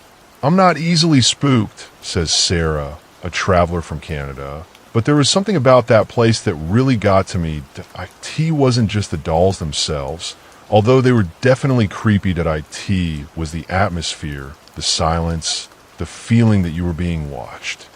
Sarah recalls feeling a constant sense of dread during her visit, a feeling that lingered long after she left the island. Another visitor, Mark from the United States, describes a more specific experience. "I swear, one of the dolls blinked at me. I know it sounds crazy, but I saw IT was a small porcelain doll hanging near the entrance. Its eyes flickered for a second, and then they went back to being blanked. I couldn't shake the feeling that it was alive." These stories of dolls moving or blinking are common among visitors to the island. While skeptics dismiss them as tricks of the light or the power of suggestion, those who have experienced them firsthand remain convinced that something supernatural is at play. "I went with a group of friends," says Emily from the UK, "and we all felt it. The air was heavy, like we were being suffocated. We kept hearing whispers, even though there was no one else around. And the dolls, their eyes seemed to follow us wherever we went." Emily admits that she couldn't sleep for several nights after her visit, haunted by the images of the decaying dolls and the unsettling atmosphere of the island. Even those who don't report any specific paranormal encounters describe feeling a profound sense of unease on the island. "It's just a really creepy place," says David from Australia. "There's something about the dolls, the way they're arranged, the way they're all staring at you. It just makes your skin crawl." Many visitors bring offerings to the island, small trinkets or toys that they leave at the base of the trees as a sign of respect for the spirit of the drowned girl. Some write messages on the dolls, expressing their condolences or asking for blessings. The visitor experiences on Isla de las Muñecas are as varied as the visitors themselves, but one thing remains constant: the island's ability to evoke a powerful emotional response, whether it's fear, fascination, or a genuine sense of the supernatural. Isla de las Muñecas leaves a lasting impression on all who dare to visit. The island's legend comes alive in the feelings the visitors have. The persistent stories of paranormal activity on Isla de las Muñecas have inevitably attracted the attention of paranormal investigators. Over the years, numerous teams have visited the island, armed with EMF readers, EVP recorders, and thermal cameras, hoping to capture evidence of the supernatural. The results of these investigations have been mixed, adding another layer to the island's already complex and mysterious narrative. Some teams have reported compelling evidence of paranormal activity, while others have found nothing conclusive. One well-known paranormal investigation team, Ghost Hunters International, visited Isla de las Muñecas in 2010. During their investigation, they reported several unexplained phenomena, including fluctuations in EMF readings, disembodied voices captured on EVP recordings, and strange shadows appearing on thermal cameras. They concluded that the island was indeed haunted, likely by the spirit of the drowned girl and perhaps other lost souls. However, other paranormal investigators have been more skeptical. They argue that the island's unique environment and the power of suggestion can easily explain the reported phenomena. The decaying dolls, the isolated location, and the island's tragic history create an atmosphere that is conducive to heightened emotions and sensory illusions. Skeptics also point out that EMF fluctuations can be caused by a variety of factors, including electrical wiring and natural geological activity. EVP recordings can be easily misinterpreted, and thermal cameras can be fooled by changes in temperature and humidity. Despite the lack of conclusive scientific evidence, the stories of paranormal activity on Isla de las Muñecas persist. Many visitors continue to report feeling a sense of unease, hearing whispers, or seeing the dolls move or blink on their own. Whether these experiences are genuine encounters with the supernatural or simply the result of suggestion and imagination remains a matter of debate. However, the fact that so many people have reported similar experiences suggests that there is something unique and powerful about the island's atmosphere. The paranormal investigations, regardless of their findings, have further cemented Isla de las Muñecas' place in the popular imagination. They have added another layer of intrigue to the island's story, attracting even more visitors and fueling the ongoing debate about its true nature. The island's mystery is a feature, not a bug. Ultimately, the question of whether or not Isla de las Muñecas is truly haunted remains unanswered. But perhaps that's part of its appeal.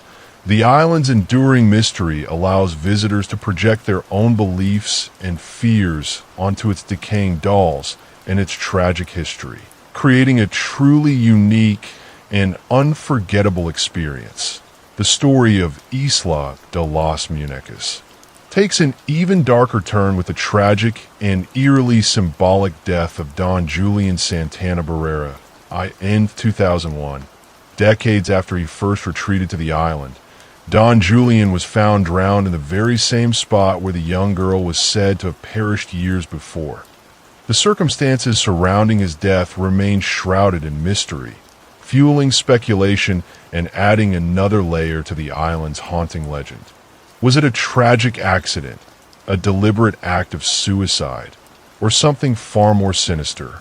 According to reports, Don Julian's nephew, Anastasio Santana, discovered his body. Anastasio had been visiting his uncle on the island when he found him floating in the canal near the spot where the first doll had been found. The official cause of death was ruled as accidental drowning. However, many find it difficult to accept this explanation given the symbolic nature of his demise. The fact that he died in the same location as the drowned girl, after spending so many years trying to appease her spirit, is simply too coincidental for some to ignore. Some believe that Don Julian was overwhelmed by the spirit of the drowned girl, that she finally claimed him as her own. They speculate that he was drawn to the canal by an unseen force, unable to resist the pull of the water. Others suggest that he took his own life, driven to despair by his increasing isolation and the relentless demands of the spirit. They argue that he had reached the end of his rope, unable to cope with the burden of his obsession. Still others believe that something more sinister was at play, that Don Julian was the victim of foul play. They point to the fact that the island was becoming increasingly popular with tourists, and speculate that someone may have wanted to take control of it for their own financial gain, regardless of the true cause. Don Julian's death is a tragic and unsettling end to a life lived on the fringes of society.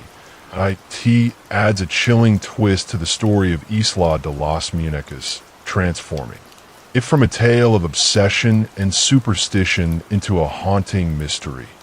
His death serves as a reminder of the power of the supernatural, the fragility of the human mind, and the enduring allure of the unknown. It leaves visitors to the island with a lingering sense of unease, wondering what truly happened to the man who dedicated his life to appeasing the spirit of a drowned girl.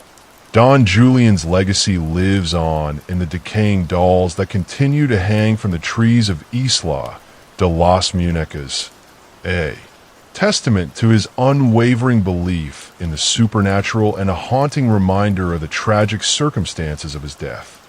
His death solidifies the island's haunting story. Isla de las Muñecas is a Rorschach test, a blank canvas onto which visitors project their own beliefs, fears, and interpretations. The island's true nature remains elusive, open to a multitude of perspectives, each offering a different lens through which to view its haunting legacy.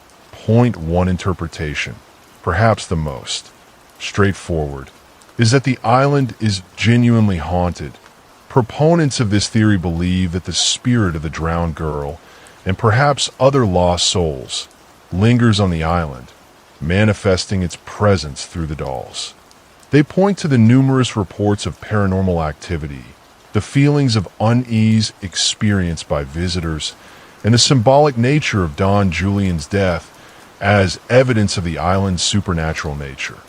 Another interpretation suggests that the island is a manifestation of Don Julian's grief and guilt.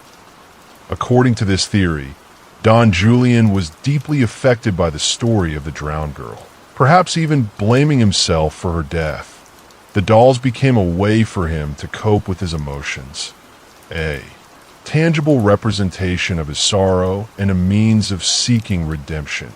The island, in this view, is a physical embodiment of Don Julian's inner turmoil, a reflection of his fractured psyche. But a third interpretation proposes that Isla de las Muñecas is a unique form of folk art.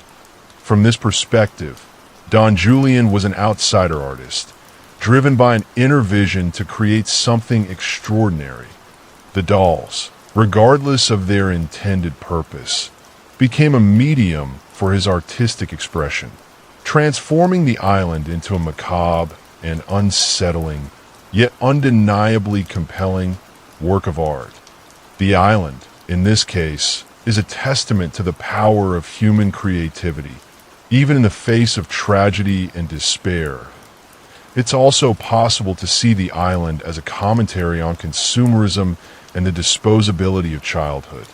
The dolls, once cherished possessions, have been discarded and forgotten, left to decay and rot in the elements.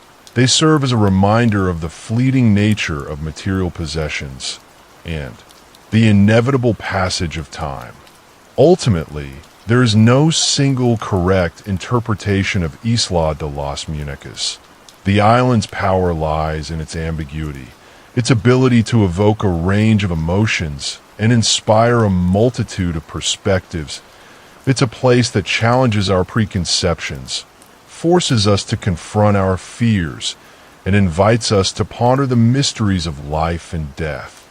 Whether it's a haunted sanctuary, a monument to grief, a work of art, or a commentary on society, Isla de las Muñecas remains a captivating and enigmatic destination, a place that continues to fascinate and disturb visitors from around the world. The island's meaning shifts depending on who is looking at it. Don Julian's death didn't mark the end of Isla de las Muñecas. In fact, it solidified its legacy. The island continues to exist, maintained by his family, primarily his nephew Anastasio Santana, who has taken on the role of caretaker and guardian of the dolls. The island's odd story continues to add new, chapters that Anastasio's decision to preserve the island is a testament to the enduring power of Don Julian's vision and the island's undeniable appeal. He understood that the island was more than just a collection of decaying dolls. It was a cultural landmark, a symbol of Xochimilco's unique history and its connection to the supernatural. He has worked tirelessly to maintain the island, ensuring that it remains accessible to visitors while also preserving its original atmosphere.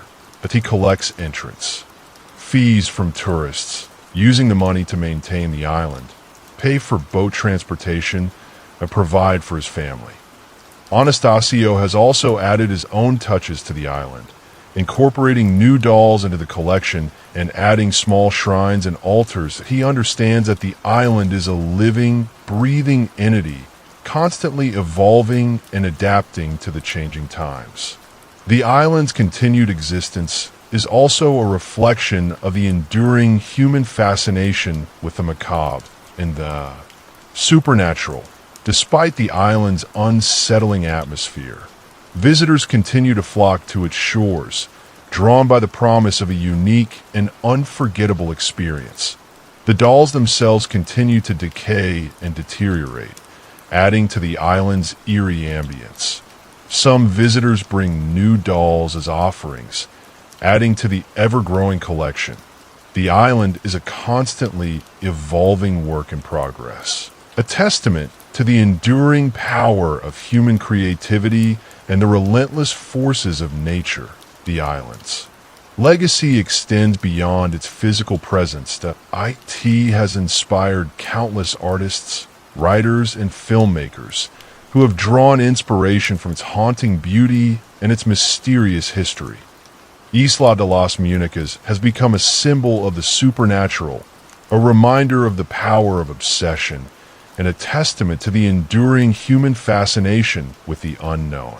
The island's continued existence is also a reminder of Don Julian's legacy, that he may be gone, but his vision lives on in the decaying dolls that continue to hang from the trees, a testament to his unwavering belief in the supernatural and his dedication to the spirit of the drowned girl. His island's story continues. Isla de las Muñecas is more than just a tourist attraction. It's a cultural landmark, a testament to the power of human obsession, and a reminder of the enduring mysteries of life and death. Its legacy will continue to haunt and fascinate visitors for generations to come. The story of Isla de las Muñecas transcends its specific details, tapping into universal human experiences and anxieties. That IT serves as a powerful allegory for broader themes that resonate across cultures and generations. At its heart, the island is a testament to the enduring power of grief. Don Julian's obsession with the dolls can be seen as a manifestation of his unresolved grief over the drowned girl, a desperate attempt to cope with loss and find meaning in tragedy. The dolls became a tangible representation of his sorrow, a way to keep the memory of the girl alive and to somehow atone for her death. The story also explores the destructive nature of obsession.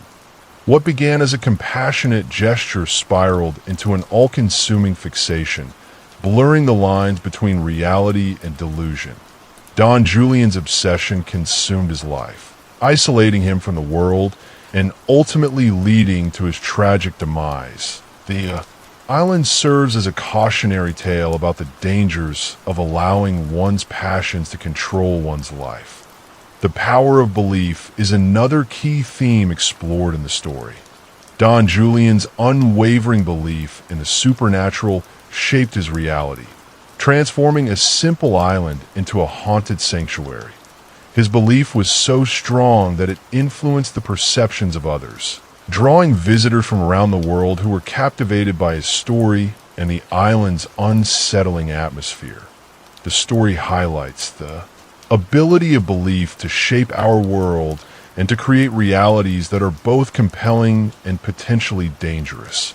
Finally, Isla de las Muñecas speaks to the human fascination with death and the supernatural. Throughout history, humans have been drawn to the mysteries of the afterlife, seeking to understand the unknown and to connect with the spirits of the dead. The island provides a space for visitors to confront their fears and anxieties about death, to contemplate the fragility of life, and to explore the possibility of a world beyond our own.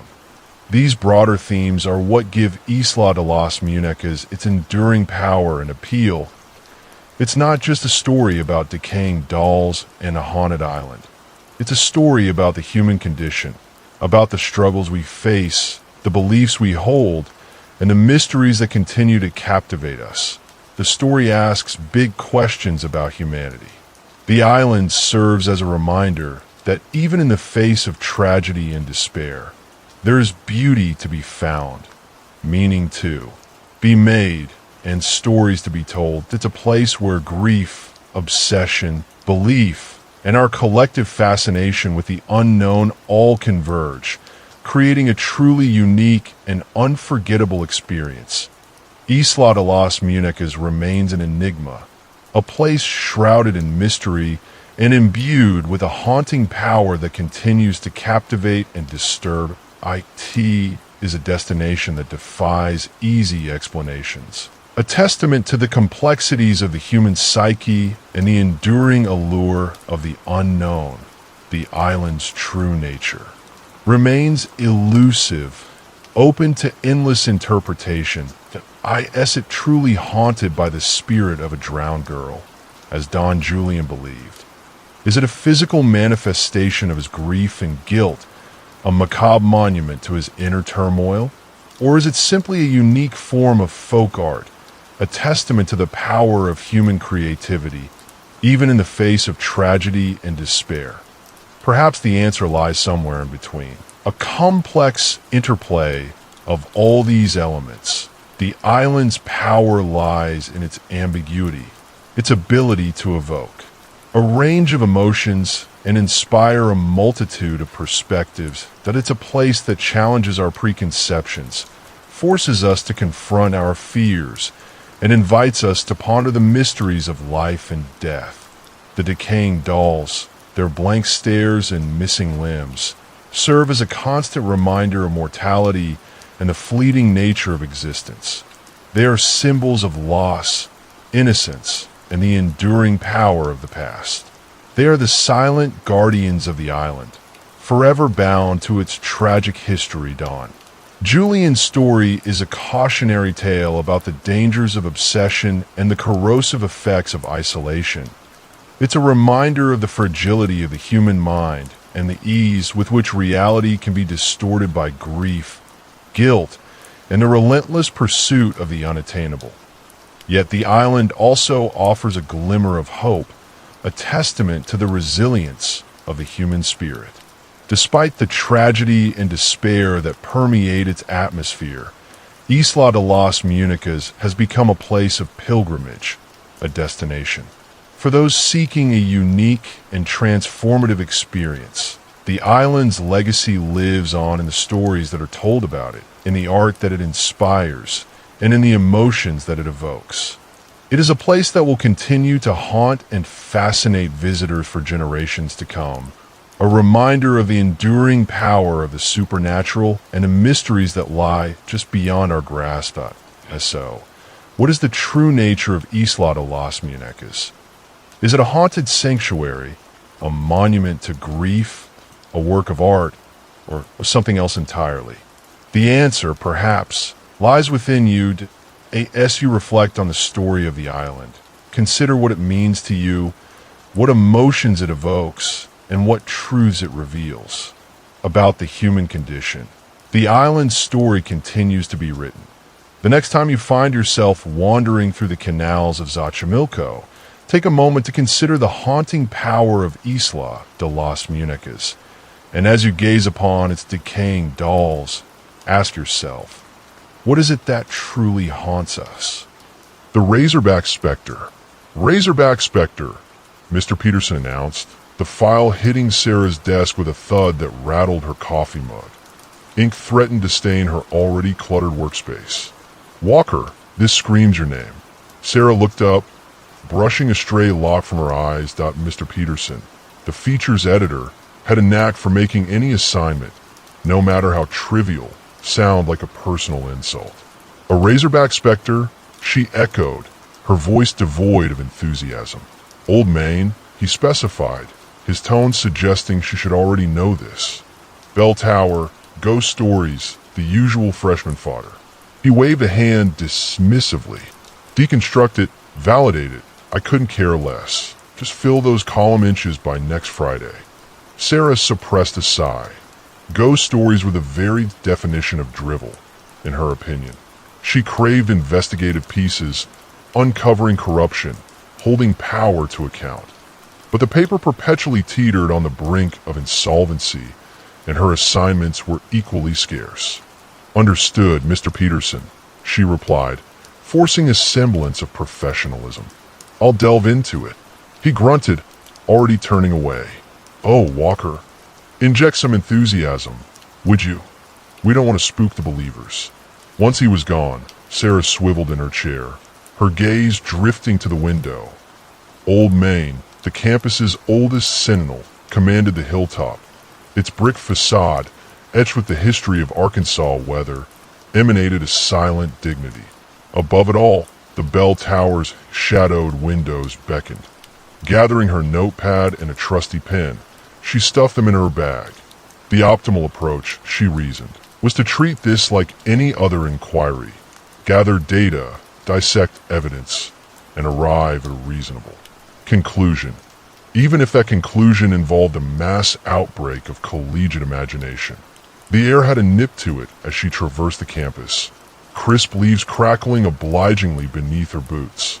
The setting sun painted elongated shadows, lending an air of grandiose drama to the already imposing edifice. Students hurried past, heads down, engrossed in textbooks or glowing screens, oblivious to the alleged phantom lurking above. Sarah walked the perimeter of Old Main, scrutinizing its architecture.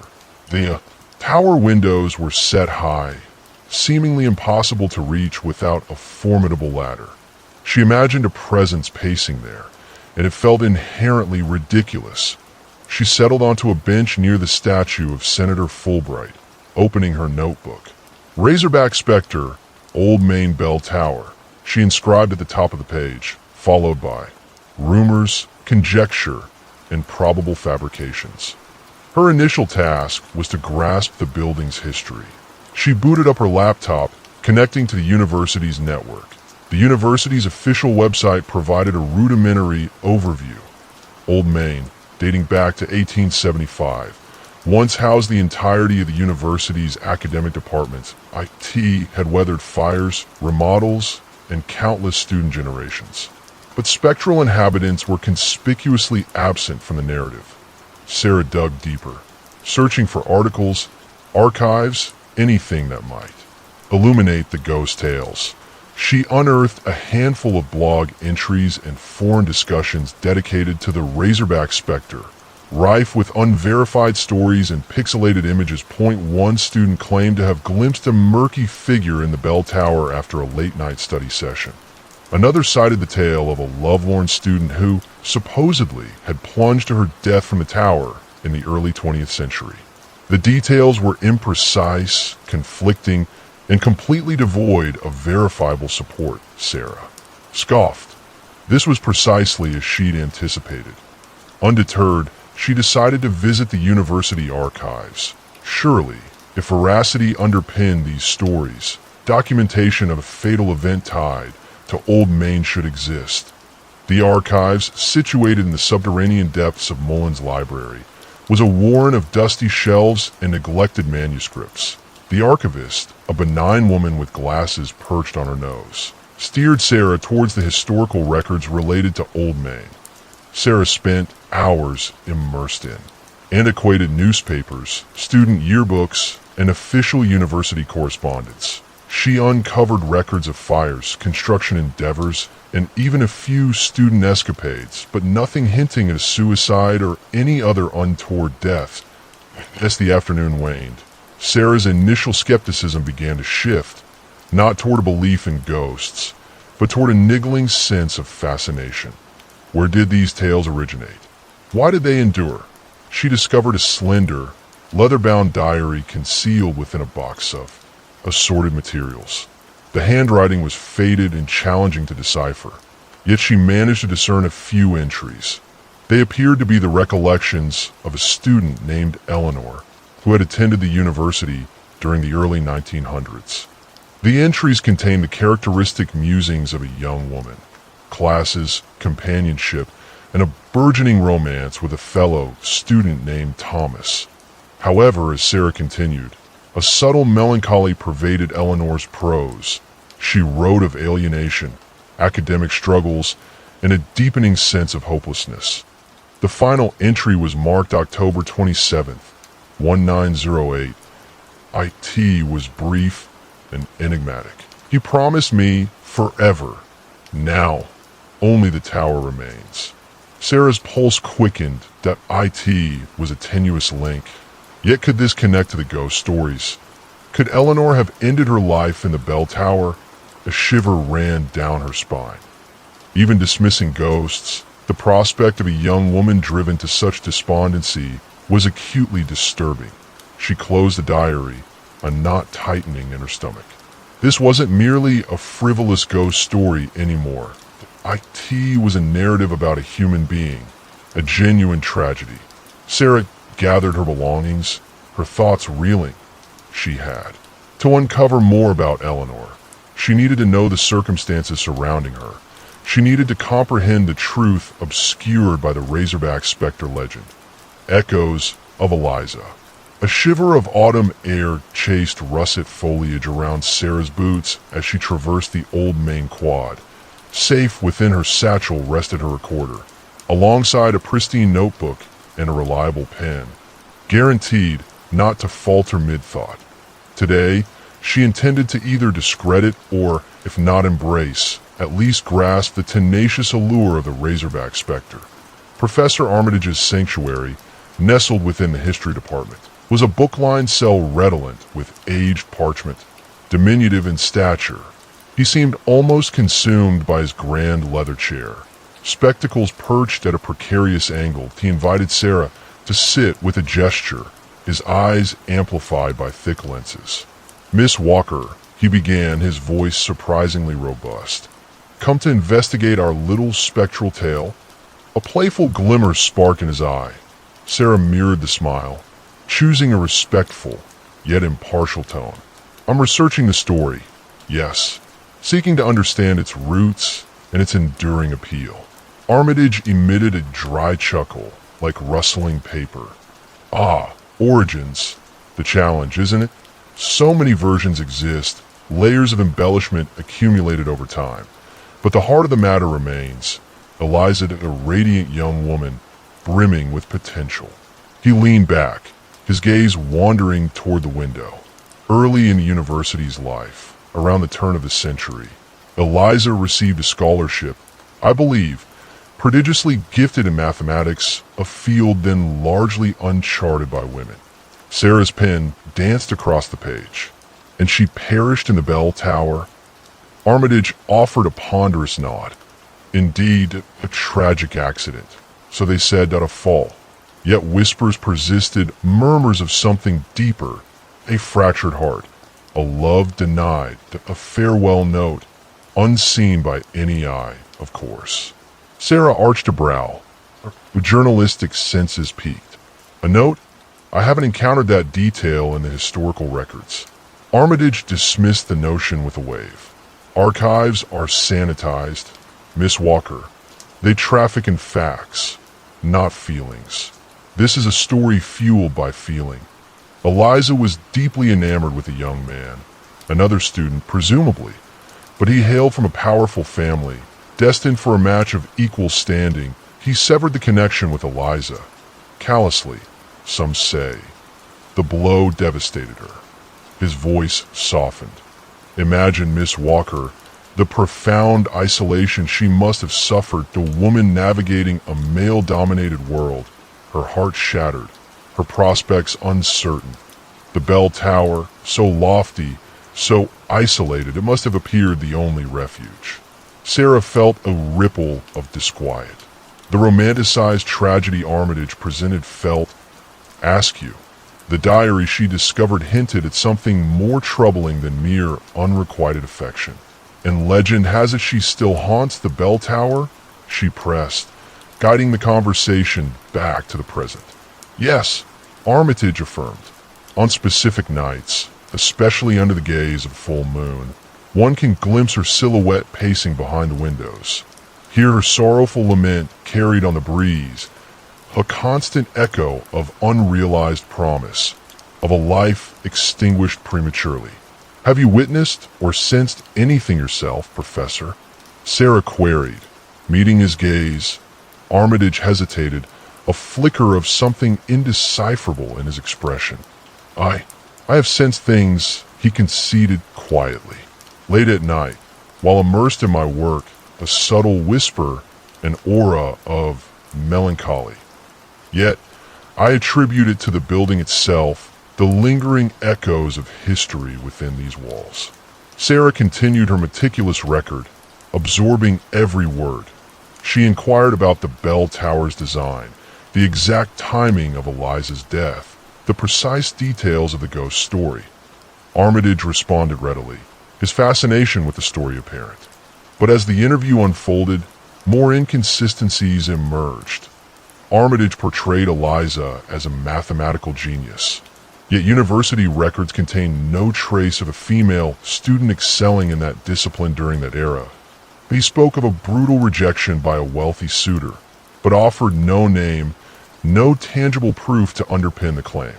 The romanticized version of Eliza's demise, the lovelorn girl seeking solace in the bell tower, felt increasingly fabricated as a performance, rather than a genuine. Memory.as, she stowed her recorder. Sarah thanked Professor Armitage for his time. This has been incredibly insightful, she said, her tone carefully neutral. Thank you for sharing Eliza's legend. Armitage smiled knowingly. I trust you find what you seek, Miss Walker. But be warned, some narratives are best left undisturbed. Sarah departed the office, the professor's parting words lingering. She retraced her steps across the lawn, dried leaves crackling underfoot. The sun dipped toward the horizon, stretching shadows across Old Main. She peered up at the bell tower, its apertures dark and still. The legend of Eliza, as spun by Professor Armitage, resembled a carefully constructed facade, concealing a truth far more intricate and disturbing. And Sarah, fueled by renewed determination, resolved to expose it. Night Watch. The Fayetteville sky deepened, a watercolor wash of plum and fading gold staining Old Main sandstone face. Sarah, swaddled in a bulky charcoal knit, fought with the recalcitrant legs of her tripod until the digital camera stood poised, a watchful eye trained on the bell tower. The air, heavy with the aroma of dewy soil and the day's residual warmth, carried the muted murmur of students heading home. She refined the focus, zeroing in on the ebony voids of the upper windows. The tale of Eliza, the spectral razorback, seemed particularly preposterous viewed through the cold, clinical lens. Professor Armitage's embellished narrative had only sharpened her doubt. The truths concealed, she reasoned, usually proved far more banal than any haunting. Alongside the camera, she arranged her instruments. A high-sensitivity audio recorder capable of capturing the subtlest sounds, and a thermal imager, designed to register any inexplicable shifts in temperature. She expected no phantom. Her goal was simpler, to register nothing, to demonstrate with unassailable empirical evidence that the legend was merely that, a fiction at a glance at her watch point 8:00 p.m. The bewitching hour, according to campus yarn spinners, remained 4 hours distant. She sank into the portable camp chair, retrieving a notebook and pen. She intended to chronicle everything, even the quotidian. The susurrus of leaves in the ancient oaks surrounding the building, the distant drone of Dixon Street traffic, the occasional hoot from an owl concealed within the shadowy boughs, An hour slipped by. Students ambled past, some casting curious glances at Sarah and her gear, a few even risked tentative smiles, clearly identifying her as the Ghostbuster from the campus paper. She returned their greetings with a curt nod, offering no elaboration. Their convictions were irrelevant. Only the datum mattered to be why 10 p.m. The quad had grown noticeably still. The air turned frigid, penetrating her sweater and numbing her to the core. She cinched her jacket tighter, tugged her beanie lower, and maintained her watch. Now, only the staccato chorus of crickets and the occasional groan of the ancient building settling into slumber broke the silence. Divested of daytime clamor, Old Main exuded a hushed, almost tangible presence. She jotted a note. Atmosphere, tranquil, ominous, possibly attributable to decreased activity and augmented darkness. Subjective assessment only, additional data required. Around 11:30 p.m., she opted to review the preliminary recordings. She connected the audio recorder to her laptop, slipped on her headphones, and listened. Static, leaf rustling, distant traffic, the faint echo of laughter, likely emanating from a neighboring dorm. Nothing even vaguely supernatural. She switched to the thermal imaging feed. The building emitted a consistent heat signature, with minor deviations around the windows and entryways in abrupt spikes. No inexplicable cold patches.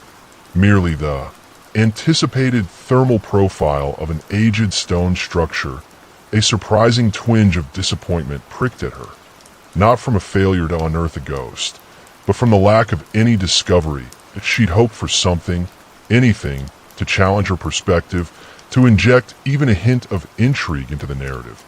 But so far, the Razorback Spectre was proving as intangible as she'd anticipated. Her gaze lifted to the bell tower.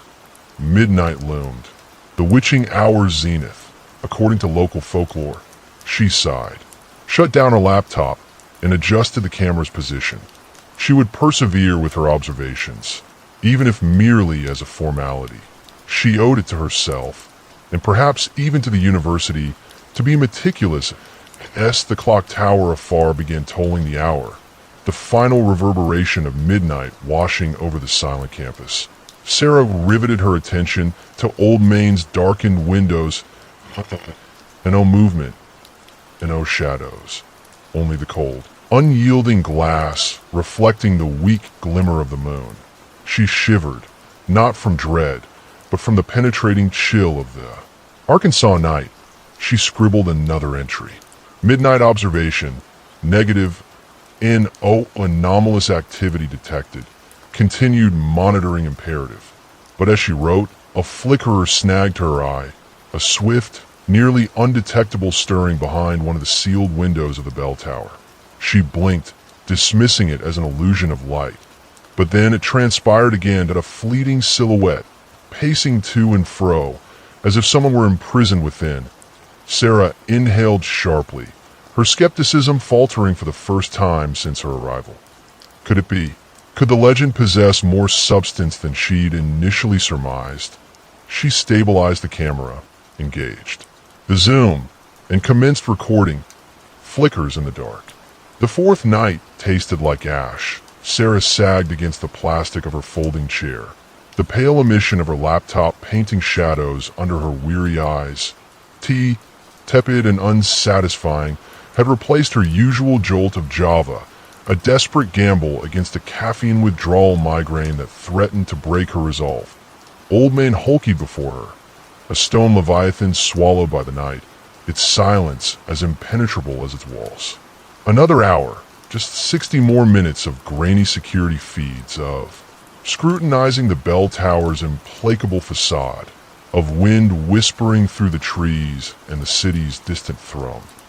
Then she'd concede defeat, pen a scathing indictment of undergraduate credulity, and finally find sleep. Actual, restorative sleep, not the fitful, anxious dozing that had become her nightly ritual. She twisted in her seat, working out the kinks in her neck.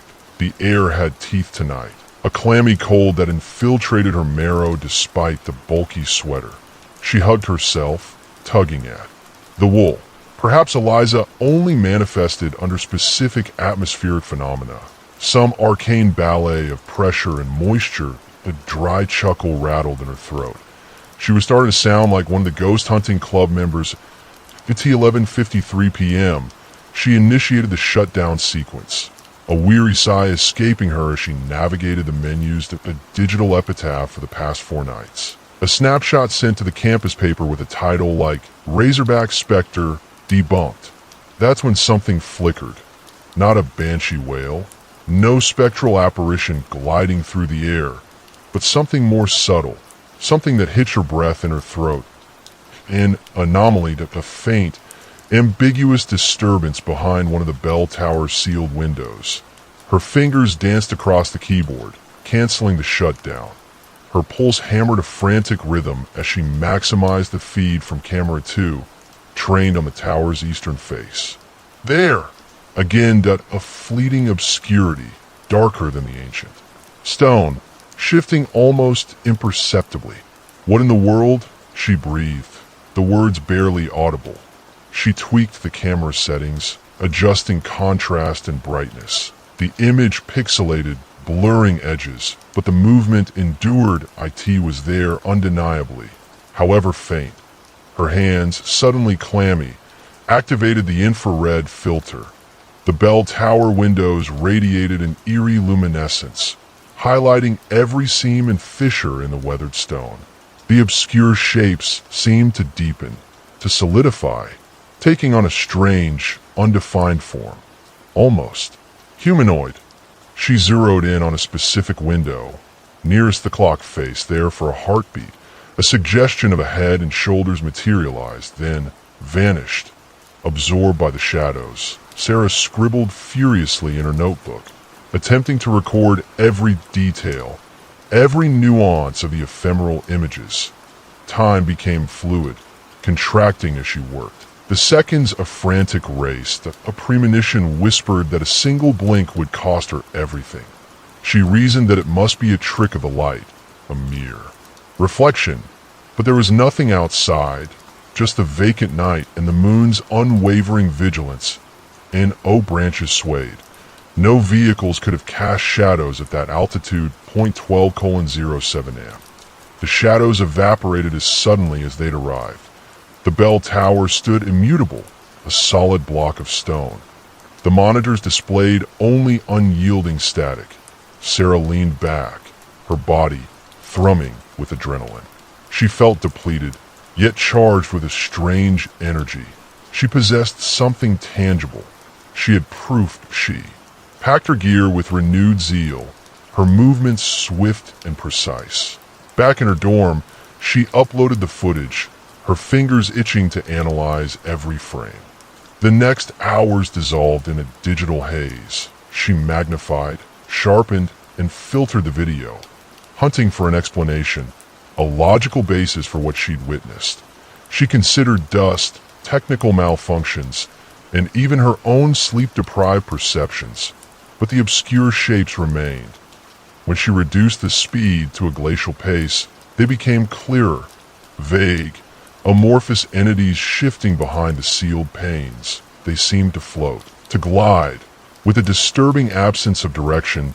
One frame presented what appeared to be a hand pressed against the glass, fingers spread wide. Sarah gazed at the image, a shiver snaking down her spine. She couldn't define what she saw, but knew it wasn't nothing. IT wasn't a mirage born of fatigue. IT had substance, a mingling of fear and elation clenched in her stomach. The Razorback Spectre. Could the legend be real? She saved the enhanced footage to a secure drive, a triumphant smile tugging at her lips. She needed to share this to Dr. Hastings, perhaps, or the university. Archivist, someone who could decipher its meaning. But as she powered down her computer and crawled into bed, the vision of that shadowy hand lingered, and a question reverberated in her thoughts. What were they trying to reach for? Unexplained phenomena. Sarah was hunched over her laptop, the screen casting an ethereal glow across her features in the otherwise dim space.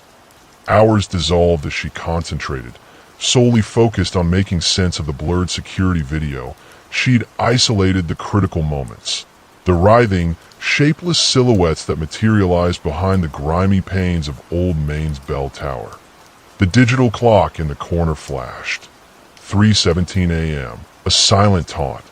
She painstakingly rewound and advanced, each frame a potential revelation. Forms persisted, undeniably there, yet infuriatingly vague. One moment, what looked like a human figure tried to solidify, only to disintegrate into a swirling pool of ebony the next. Glare from the glass created illusory outlines, blurring the lines between shadow and the prevailing gloom. "Damn it," she whispered, her eyes strained. "Give me something solid." Her initial thought had been simple. Stray light. Reflections bouncing off vehicles, warped by the antique glass. But these shadows danced independently, with a sinuous grace no mere reflection could mimic. And she had confirmed it. No traffic passed that side of the building between 3:15 and 3:20 m. She explored another avenue to a complex prank? Projectors, maybe beaming images from across the quad. Unlikely. The geometry was off, and the shadows boasted too much crispness to be projected from such a distance. She even entertained the notion of internal reflections within the camera lens itself. But the hardware was state-of-the-art surveillance tech. Besides, the specters appeared only on this specific camera, the one trained on the bell tower. Exasperated, she minimized the player and brought up a digital rendering of the university's historical layout. Her finger traced the perimeter of Old Main. Dwelling on the bell tower, legend whispered of a student's demise within those walls, driven too. Ruined by a lost romance, a corny, turn-of-the-century drama. But what if the sensationalism masked a genuine tragedy? The following morning, baggy-eyed but resolute, Sarah sought out Professor Armitage, her journalism mentor. His office was a monument to scholarly disorder. Precarious stacks of books threatened to cascade with every movement. He peered at her over the rims of his spectacles, amusement dancing in his gaze. "Sarah, what brings you to my humble abode?" "I need your insight, Professor," she stated, placing her laptop on his already overburdened desk. "I've been digging into this Razorback Spectre story, and I think I might have stumbled onto something odd." She presented the footage, detailing her failed attempts at rationalization and the various dead ends she had reached. Armitage watched with rapt attention, occasionally stroking his beard. "Intriguing," he declared when the clip concluded. "Most intriguing. Have you considered infrasound? Very low-frequency sound waves can occasionally produce optical distortions, particularly in vintage structures." A spark of anticipation ignited in Sarah. "I haven't, but wouldn't that affect all the cameras, not just the bell tower one?" A valid point, Armitage conceded. "It's a reach. How about environmental considerations? Fluctuations in temperature, currents of air? Old structures are prone to peculiarities." The next hour was spent brainstorming, dissecting every conceivable explanation. Armitage, every inch the academic, threw out possibilities that range from the ordinary to the outright bizarre. With each dismissed hypothesis, a sense of unease settled over Sarah. That evening, back in her dorm, Sarah watched the footage again, Armitage's ideas echoing in her mind. Infrasound, temperature gradients, peculiarities. None of it clicked. None of it accounted for the way the shadows seemed to shift to respond to some invisible influence.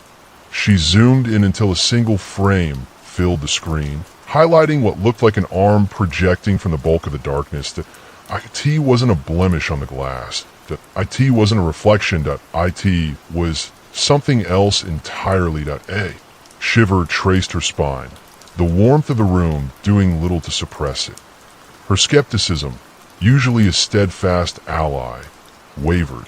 For the first time since this assignment began, she found it impossible to dismiss the notion, however far-fetched, that the Razorback Spectre might be more than just folklore. The proof remained frustratingly ambiguous, yet stubbornly present. defying any logical explanation. The inexplicable had grown more fascinating and far more disquieting. Hidden histories. The stale scent of aged paper and leather-bound volumes hung heavy in the university archives. Sarah, armed with a notepad and a growing sense of unease, approached the stern-faced woman behind the information desk. "I'm Sarah Walker," she said, flashing her press badge. "I'd like to request access to any historical records pertaining to a student named Eliza Broadmoor. She would have been enrolled sometime around 1910. The woman, whose name tag read Ms. Crabtree, adjusted her spectacles and regarded Sarah with a skeptical eye. "University records are not public domain, Ms. Walker. What is your purpose?" Sarah explained, carefully omitting the ghost story angle. "I'm working on a historical piece about early female students at the university. Eliza Broadmoor was mentioned in some preliminary research, and I'm hoping to find more information about her life here." Ms. Crabtree remained impassive. "I'll need to see a letter from your editor authorizing this research." Sarah sighed inwardly. She hadn't anticipated this level of scrutiny. Luckily, she had anticipated some scrutiny. She produced a pre-written letter from her editor, carefully worded to sound as academic as possible.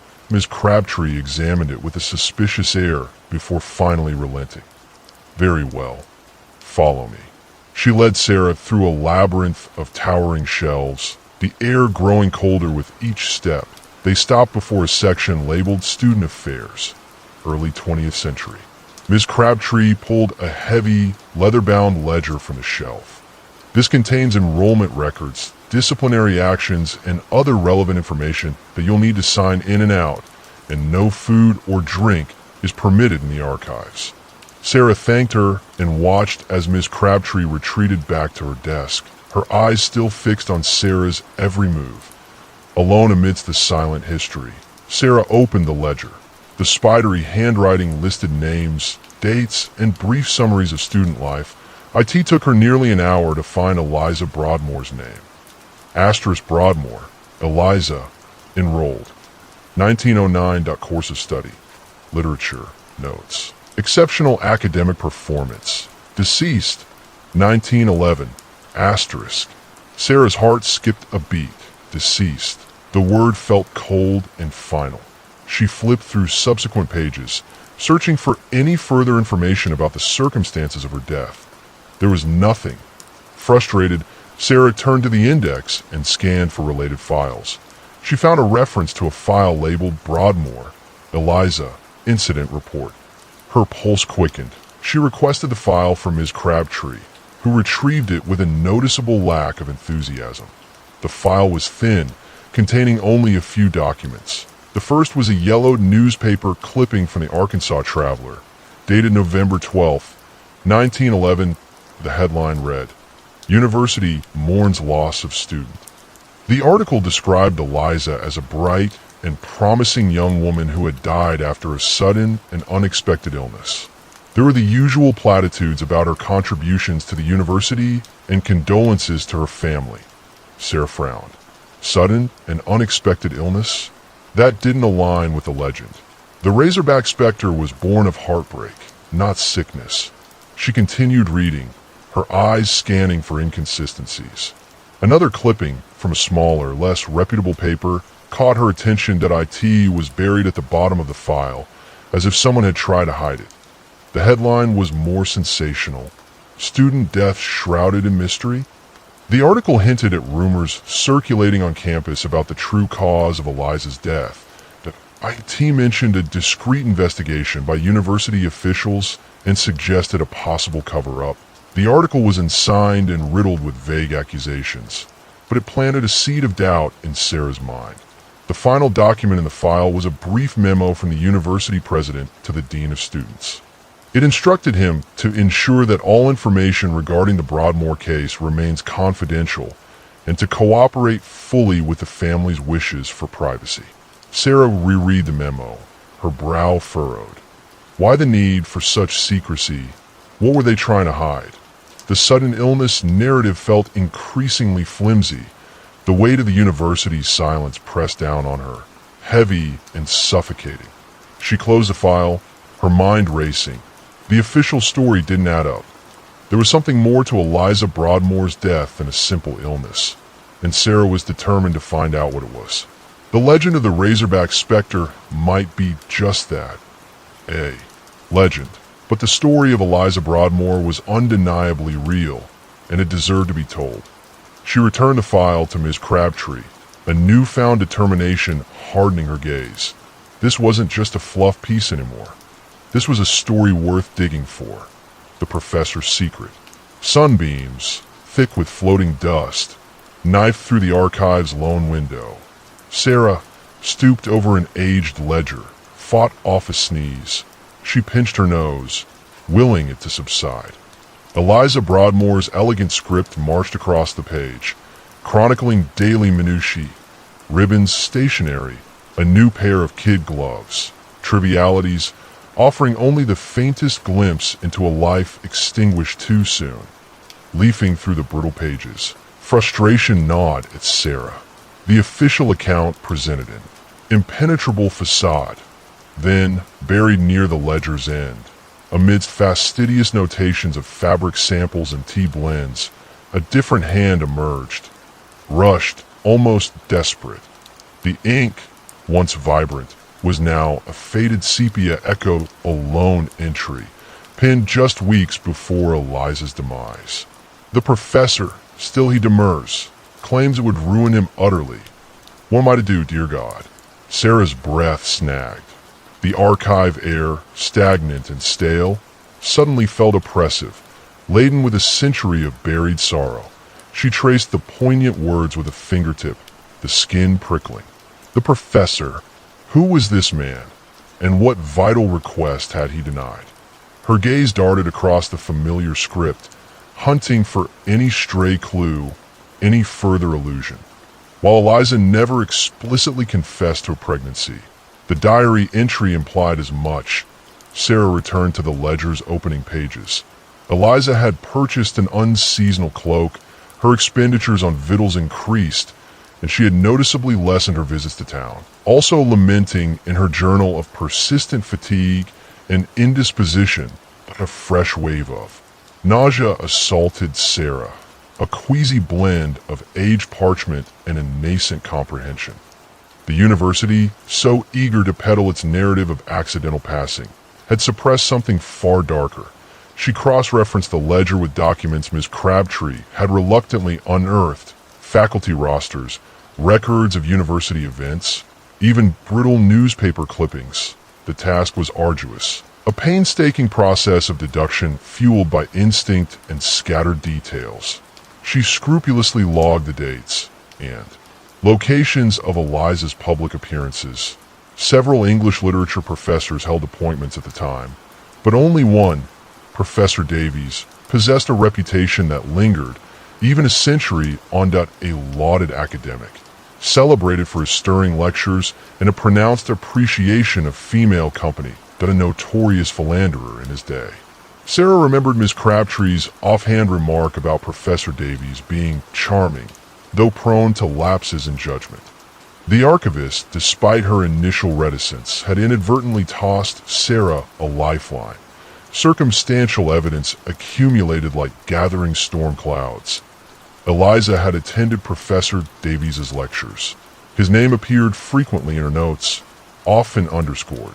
Veiled hints alluded to hushed meetings, clandestine trysts within the Botanical Gardens .1 passage, penned in French, alluded to a secret partage. A fardeau they both bore that a sudden image seared itself into Sarah's mind. Eliza, naive and trusting, confiding in a man of influence and renown, a man who dangled promises only to cruelly abandon her when faced with the consequence of their liaison. Sarah slammed the ledger shut, the sound echoing through the hushed archive. A hot surge of anger coursed through her veins. Contempt for Professor Davies, for his abject selfishness and cowardice, scorn for the university, for perpetuating a fabrication for over a century. Above all, fury at the injustice inflicted upon Eliza Broadmoor Day. Wave of empathy washed over her. a deep-seated connection to the woman whose life had been so heartlessly extinguished. Eliza was more than a ghost story, a legend whispered in hushed tones. She was a person, a scholar with aspirations, a woman deceived and forsaken. Sarah felt a fierce protectiveness ignite within her, a burning imperative to uncover the truth, not for her own satisfaction, but for Eliza's sake, to finally lend her a voice, a chance to speak her truth. The weight of her mission settled upon her, heavier now, more significant. This transcended debunking a spectral tale. It was about redressing a wrong, about delivering justice to a woman's silence for far too long. She would ferret out the proof, expose the deception, and finally grant Eliza, Broadmoor's spirit, its long-deserved peace, seeking Thomas. The diary entry, a painful splinter in Sarah's consciousness, refused to dislodge. Professor Davies, the potential child, the sting of rejection. Suicide? Or something more insidious, cleverly disguised by the university's tidy narrative of accidental demise. She craved corroboration, an objective viewpoint to counter her spiraling conjectures. She needed scientific rigor applied to what felt increasingly like an immersion into a century-old tragedy. That's when Thomas Blackwood surfaced in her. Thoughts. Her fingers flew across the keyboard, bathing her face in the laptop's pale luminescence. Thomas Blackwood, paranormal investigator.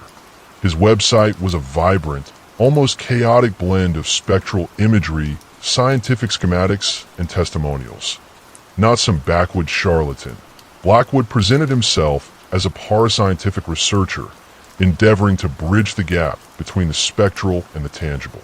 She delved into his published works, analyses of electromagnetic field variations in reputedly haunted locales, explorations of infrasonic frequencies and their psychological repercussions, even a theoretical construct attempting to quantify the lingering emotional charge within locations scarred by trauma. The prose was dense, rife with specialized vocabulary, yet surprisingly compelling that he wasn't merely chasing after apparitions, but attempting to decipher their essence. Point one piece. Trauma's Echo, a psychospatial inquiry into persistent hauntings, particularly resonated. Blackwood posited that specific sites could function as psychic reservoirs, absorbing and replaying agonizing events. The old main bell tower, steeped in history and isolated by its lofty position, seemed a perfect candidate. Locating Blackwood's contact details, Sarah paused.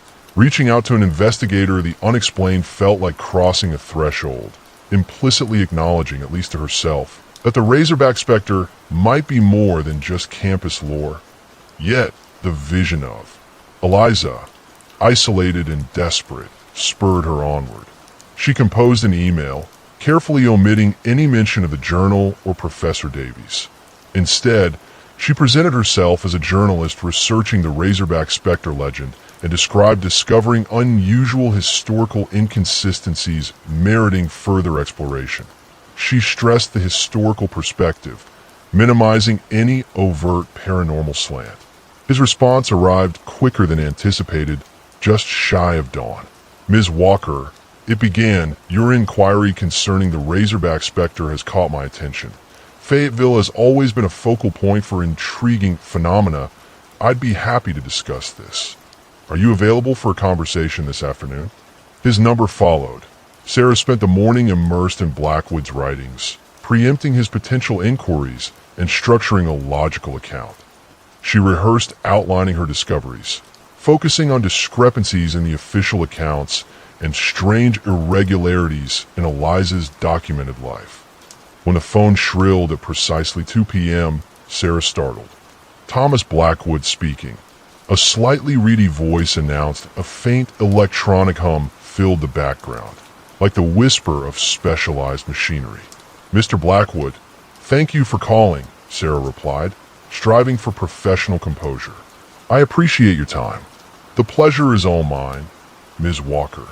The Razorback Spectre, a compelling case that a local myth, certainly, but such tales often contain fragments of truth. Tell me, what anomalies have you unearthed? Sarah recounted her findings, carefully delineating the discrepancies within the university archives, the conflicting narratives surrounding Eliza's demise, and the disquieting feeling experienced inside the bell tower. She deliberately avoided all mention of the diary. Blackwood listened attentively, punctuating her narrative with occasional questions. And the bell tower itself. Have you performed any environmental assessments? I've taken photographs and noted observations on the tower's structural condition, Sarah explained. But I lack any specialized equipment. Blackwood resonated a low, almost guttural sound. The key, Ms. Walker, lies in employing a multifaceted approach. History, certainly, but also physics, psychology, even architecture. The past leaves echoes, vibrations detectable, measurable, analyzable. He paused. Tell me, Ms. Walker, do you entertain the notion of ghosts? Sarah hesitated. I deal in verifiable facts, Mr. Blackwood, and the facts surrounding Eliza Broadmoor's death simply don't align. Blackwood chuckled, a mirthless, almost synthetic sound, an admirable stance. However, sometimes the facts lead us to domains beyond the conventional. Very well, I find your skepticism refreshing. Would you be amenable to a collaborative investigation? I could be in Fayetteville by weeks in that I possess a mobile laboratory brimming with equipment capable of illuminating this situation. Sarah's pulse quickened. That would be extraordinary, Mr. Blackwood. I have access to the university's records and the local historical society. I can arrange visits to Old Main, though the bell tower itself remains restricted. An impediment, not an impasse, Blackwood countered, a spark of thrill in his voice. I have techniques. Let us convene, Ms. Walker. Let us solve this conundrum together. Justice, after all, deserves a conduit, even across the temporal divide. Ghost hunting tech. The dawn painted Old Main in hues of apricot and rose, but the imposing brick edifice remained stubbornly cold, its silence unnerving. Parked nearby, Thomas Blackwood's obsidian SUV, more akin to a prop from a futuristic thriller than collegiate transport, thrummed softly. Blackwood emerged as enigmatic as ever, the shadow of his fedora-veiling eyes that meticulously surveyed the building's facade. His perpetually disheveled tweed jacket and the ever-present metallic briefcase completed the picture. Ready for a spectral rendezvous, Ms. Walker? A glint of amusement colored his query. Sarah offered a wan smile. Ready to see what your instruments reveal? Skepticism still lingered, but the diary's haunting prose, the heavy weight of Eliza's history, had eroded her doubts. Blackwood released the SUV's hatch, showcasing a bewildering array of specialized tools. The tangle of cables sprung from humming control boxes, screens pulsed with cryptic symbols, and antennae bristled like metallic thickets. Allow me to present the ensemble, he announced with a sweep of his hand. EMF detectors, thermal imagers, a directional microphone, plus a few bespoke creations that defy simple labels. Unloading his arsenal, he illuminated the methodology behind it. Should ghosts exist, prevailing theories suggest an energetic manifestation. Electromagnetic, specifically. This kit identifies electromagnetic anomalies, temperature variations, and unusual sonic phenomena that might signal presence. He brandished a device resembling a high-tech thermometer. The thermal imager pinpoints cold pockets, locations where energy is potentially siphoned by a spectral entity, perhaps. Sarah observed, striving to parse the technical language. So, you're tracing energy imprints. Precisely. Typical energy readings follow a predictable pattern, but these instruments expose irregularities, inconsistencies that hint at something more. They entered Old Main, the interior redolent with aged wood and reverberating with untold stories. The climb to the bell tower commenced, their footfalls echoing in the otherwise still As they ascended, Sarah experienced a prickling unease at the base of her skull, the distinct sensation of being scrutinized. They arrived at the bell tower's sturdy, locked portal. Blackwood paused, transfixed by the heavy wooden barrier. The investigation intensifies here. He deployed his gear, strategically positioning the EMF readers and thermal scanners along the doorframe and adjacent walls. The devices were to life, their monitors displaying a chaotic jumble of data streams. Blackwood fine-tuned the sensitivity, his brow furrowed in concentration. "All right," he murmured, barely audible. "Let's see what awaits." Minutes dilated into an eternity. Sarah scrutinized the screens, struggling to interpret the evolving data. The EMF readers recorded a standard baseline of electromagnetic force, attributable to the building's wiring. The thermal imagers registered a generally stable temperature. Then, without notice, it occurred. The EMF reader nearest the bell tower door surged. The numbers on its screen ricocheted wildly, the visual representation spiking abruptly. Simultaneously, the thermal scanner documented a pronounced temperature plunge in the same vicinity. Intriguing. Blackwood breathed, eyes riveted to the instruments. Highly intriguing. The anomalies persisted, the EMF fluctuations intensifying, the temperature diving sharply. Sarah felt an icy tendril snake down her spine, negating the room's ambient warmth. "What do these signify?" she whispered. "They suggest," Blackwood replied, his voice a blend of excitement and trepidation, "that something inhabits this space, something impacting the electromagnetic equilibrium and consuming ambient energy." He adjusted the directional microphone, aiming it precisely at the bell tower door. "Let's see if we can capture anything further." The microphone amplified the surrounding sounds, the distant urban drone, the building's internal groans. Then Sarah detected it at a delicate, almost imperceptible susurrus, barely audible above the background static. She locked eyes with Blackwood, disbelief evident in her expression. "Did you catch that?" He nodded, his countenance sober. "Indeed," and it registered a distress. The whisper dissipated, then returned, a faint, keening sound emanating from behind the locked portal. It was a sound laden with sorrow, anguish, and profound despair. Sarah felt her throat constrict. Whatever dwelled behind that barrier was clearly suffering. A growing conviction arose that it was Eliza Broadmoor. The journalist within remained resistant, yet the human within resonated with empathy for the unseen entity confined within the bell tower. Blackwood turned to her, his gaze knowing. "Ms. Walker," he said softly, "I believe we have located our ghost." The bricked-up door.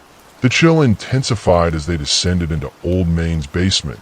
The IT wasn't mere dampness, but an invasive cold that sunk deep, a stark contrast to the sweltering Arkansas day above. The air reeked of mildew, laced with a cloying, ancient odor, the scent of buried histories. Fluorescent tubes hummed, bathing the maze of corridors in jaundiced light.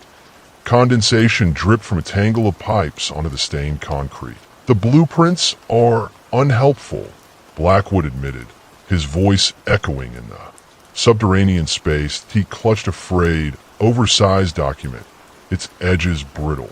"But based on the original structure, a sub-basement exists beneath the bell tower segment." Sarah huddled deeper into her jacket, her gaze sweeping the walls. The chaotic blend of exposed brick, crumbling plaster, and modern cinder blocks spoke of decades of haphazard repairs. "And you believe this sub-basement connects to the tower?" "The most discreet access point," Blackwood confirmed, tapping the blueprint. "The university would conceal means of accessing something like the bell tower from unauthorized individuals. Unfettered public access to the bell tower would create unacceptable risks." They continued, passing storage alcoves crammed with cast-off furniture and obsolete equipment. The atmosphere thickened, the silence deepened. Sarah held her breath, straining for any anomaly, any whisper echoing the bell tower tales. She internally rebuked her escalating nerves that IT was just a structure, an aged edifice, perhaps touched by tragedy, but still brick and mortar. Blackwood halted abruptly, hand raised. This feels significant. He faced a newer section of wall, constructed of uniform cinder blocks. Extracting his thermal camera, the lens glowing softly, he aimed it at the barrier. The screen displayed a heat signature. The majority showed a cool, consistent temperature, but dead center, a splotch of greens and yellows pulsed, clearly indicating a thermal anomaly. A void exists behind this, Blackwood breathed, excitement coloring his tone. An uninsulated space, which implies. Sarah's pulse quickened. An entryway, concealed within the wall. Blackwood's fingers traced the seams between the blocks. Seeking irregularities, he paused at a section where the mortar felt rougher, less skillfully applied. He pressed against a block that IT held fast. They were thorough, he muttered. Producing a powerful flashlight, he scanned the wall, examining every inch here. He indicated a hairline fracture winding through the mortar, barely visible. Not original. The patching compound is subtly different in hue and texture, but a later addition. From his pack, he retrieved a slender, flexible probe tipped with a miniature camera. He carefully threaded it into the crack. The probe's monitor sprang to life, displaying a grainy, monochrome image. "I'm seeing brick," Blackwood said, his voice strained. "Old, red brick, not cinder block. And, yes, an arch of blocked portal." Adrenaline surged through Sarah. Here was evidence of deliberate concealment, something the university sought to suppress. "A doorway, bricked over," she finished, the words reverberating in the stillness. Blackwood retracted the probe, coiling the wire. "Precisely. And I suspect it leads directly to the sub-basement beneath the bell tower." He met Sarah's gaze, his eyes alight in the gloom. This level of concealment is no mere accident. This is deliberate obfuscation. Sarah stared at the cinder block wall, at the faint crack, seeing not just a barrier, but a secret. A truth the university had attempted to bury, to expunge. And Eliza Broadmoor, the lovelorn student, was somehow central to it all. That a wave of determination surged through her. She was no longer simply a journalist in pursuit of a ghost story.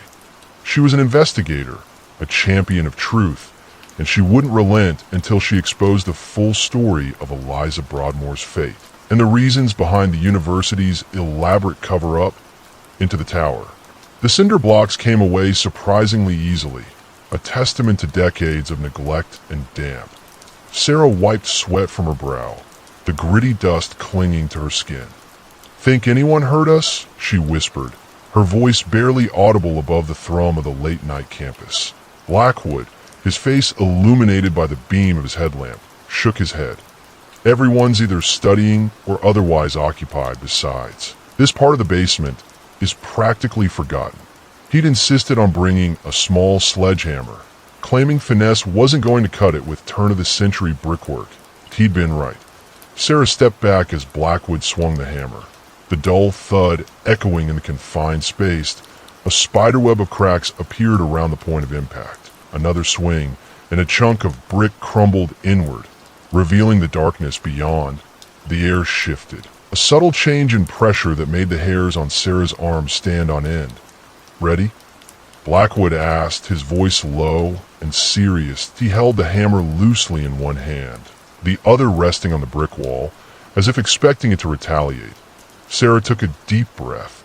The skepticism that had been her shield for so long felt flimsy, inadequate against the growing weight of the unknown. She nodded. "Ready." They worked in silence for the next hour, carefully removing the bricks, stacking them neatly against the far wall. Each brick was a piece of history, a silent witness to whatever secrets lay hidden within the tower. The opening widened, enough for them to squeeze through that a musty odor, thick with the scent of mildew and age, wafted out, causing Sarah to wrinkle her nose. IT smelled sad. Blackwood shone his flashlight into the opening, the beams swallowed by the darkness. "Well, this is it. Legendary bell tower. He sounded almost reverent. He adjusted his backpack. A bulky thing filled with gadgets and instruments Sarah was still trying to understand. He turned to her, a flicker of concern in his eyes. Are you sure about this, Sarah? We can still turn back.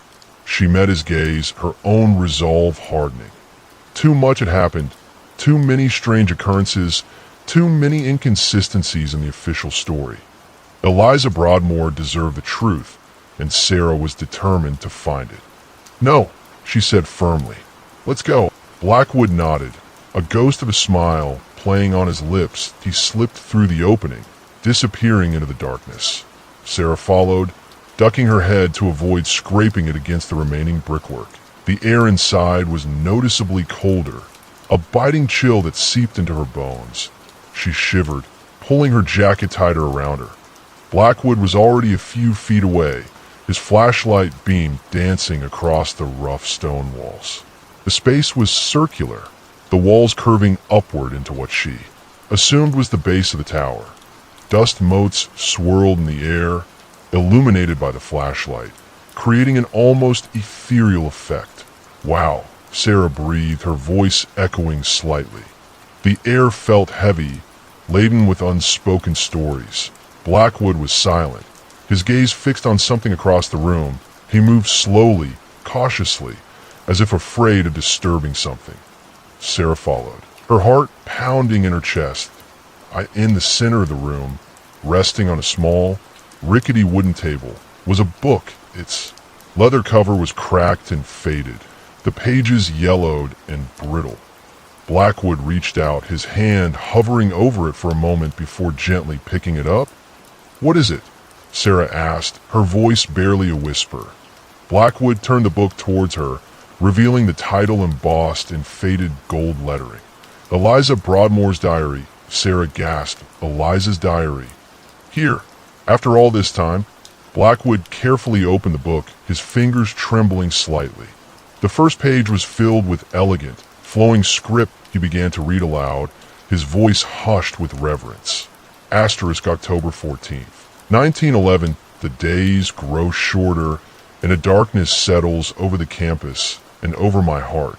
Asterisk. A wave of emotion washed over Sarah, a profound sense of sadness and loss that it was as if Eliza Broadmoor was speaking to her across the years, reaching out from beyond the grave. The air grew colder still, and Sarah felt a presence, a sense of being watched. She glanced around the room, her eyes searching the shadows. They weren't alone. Echoes of despair. Sarah carefully unfurled the brittle pages. Eliza's diary breathed forgotten confessions. The bell tower's air, stagnant and cold, pressed down with a grief that chilled her spirit. Illuminated by Blackwood's flashlight, Eliza's delicate script revealed a mind aflame with intellectual fire and youthful optimism. Lectures that sparked her imagination filled the early entries, alongside soaring aspirations to contribute to the burgeoning field of botany and a tender affection for Professor Armitage, the one who guided her. So vibrant, Sarah breathed, her fingertip tracing a heartfelt sentiment, so brimming with promise. Blackwood inclined his head, eyes locked on the diary, until her light was extinguished. A somber shift permeated the later entries, the ink itself seeming to weep despair. Eliza recounted clandestine rendezvous with Armitage, stolen trysts amidst the botanical gardens under the veil of night. Her words conjured a burgeoning romance, a meeting of intellects and souls that defied the era's stifling constraints. Then came the fall. Armitage, a man burdened by ambition and a wife, severed their bond with brutal finality, dismissing Eliza as a mere dalliance, a threat to his carefully constructed world that a sickening wave crested within Sarah. The damned coward, she spat, the words echoing in the tower's confines. Blackwood, outwardly composed, betrayed a flicker of indignation in his gaze. He turned the page. Read this.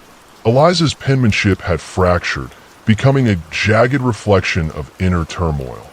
She wrote of a secret, a consequence of their liaison, poised to shatter her existence. In desperation, she begged Armitage for aid, for compassion, only to be met with stony silence.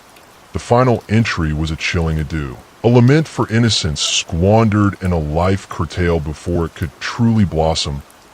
Sarah absorbed the final words.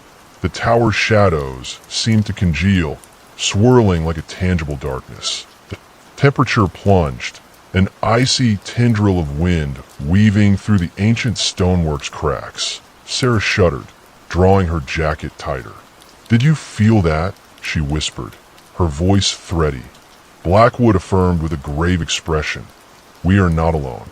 Suddenly, a deafening peal erupted, assaulting their ears. The bell, dormant for decades, resurrected with a mournful knell that vibrated through the tower's very core.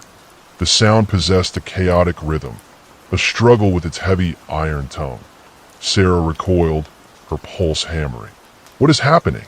Blackwood raised a stilling hand, but he closed his eyes, his senses focused, as if perceiving a frequency beyond human capacity. "He's here."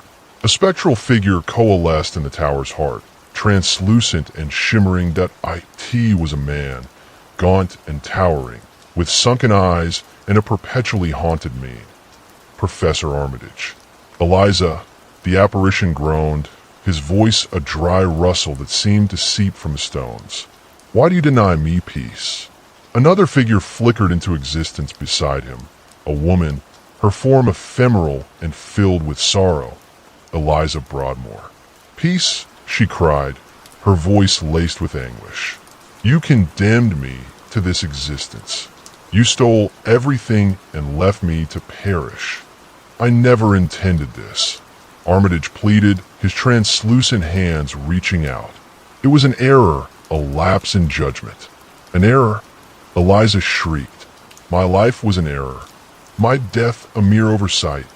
The atmosphere crackled with raw energy, the shadows cavorting wildly as the two spirits reenacted their last, tragic confrontation. Sarah and Blackwood stood transfixed, witnesses to a drama etched in time. "You promised." Eliza wept, her voice splintering with despair. "You vowed to care for me. I was unable." Armitage lamented. "My career, my family, the stakes were too high.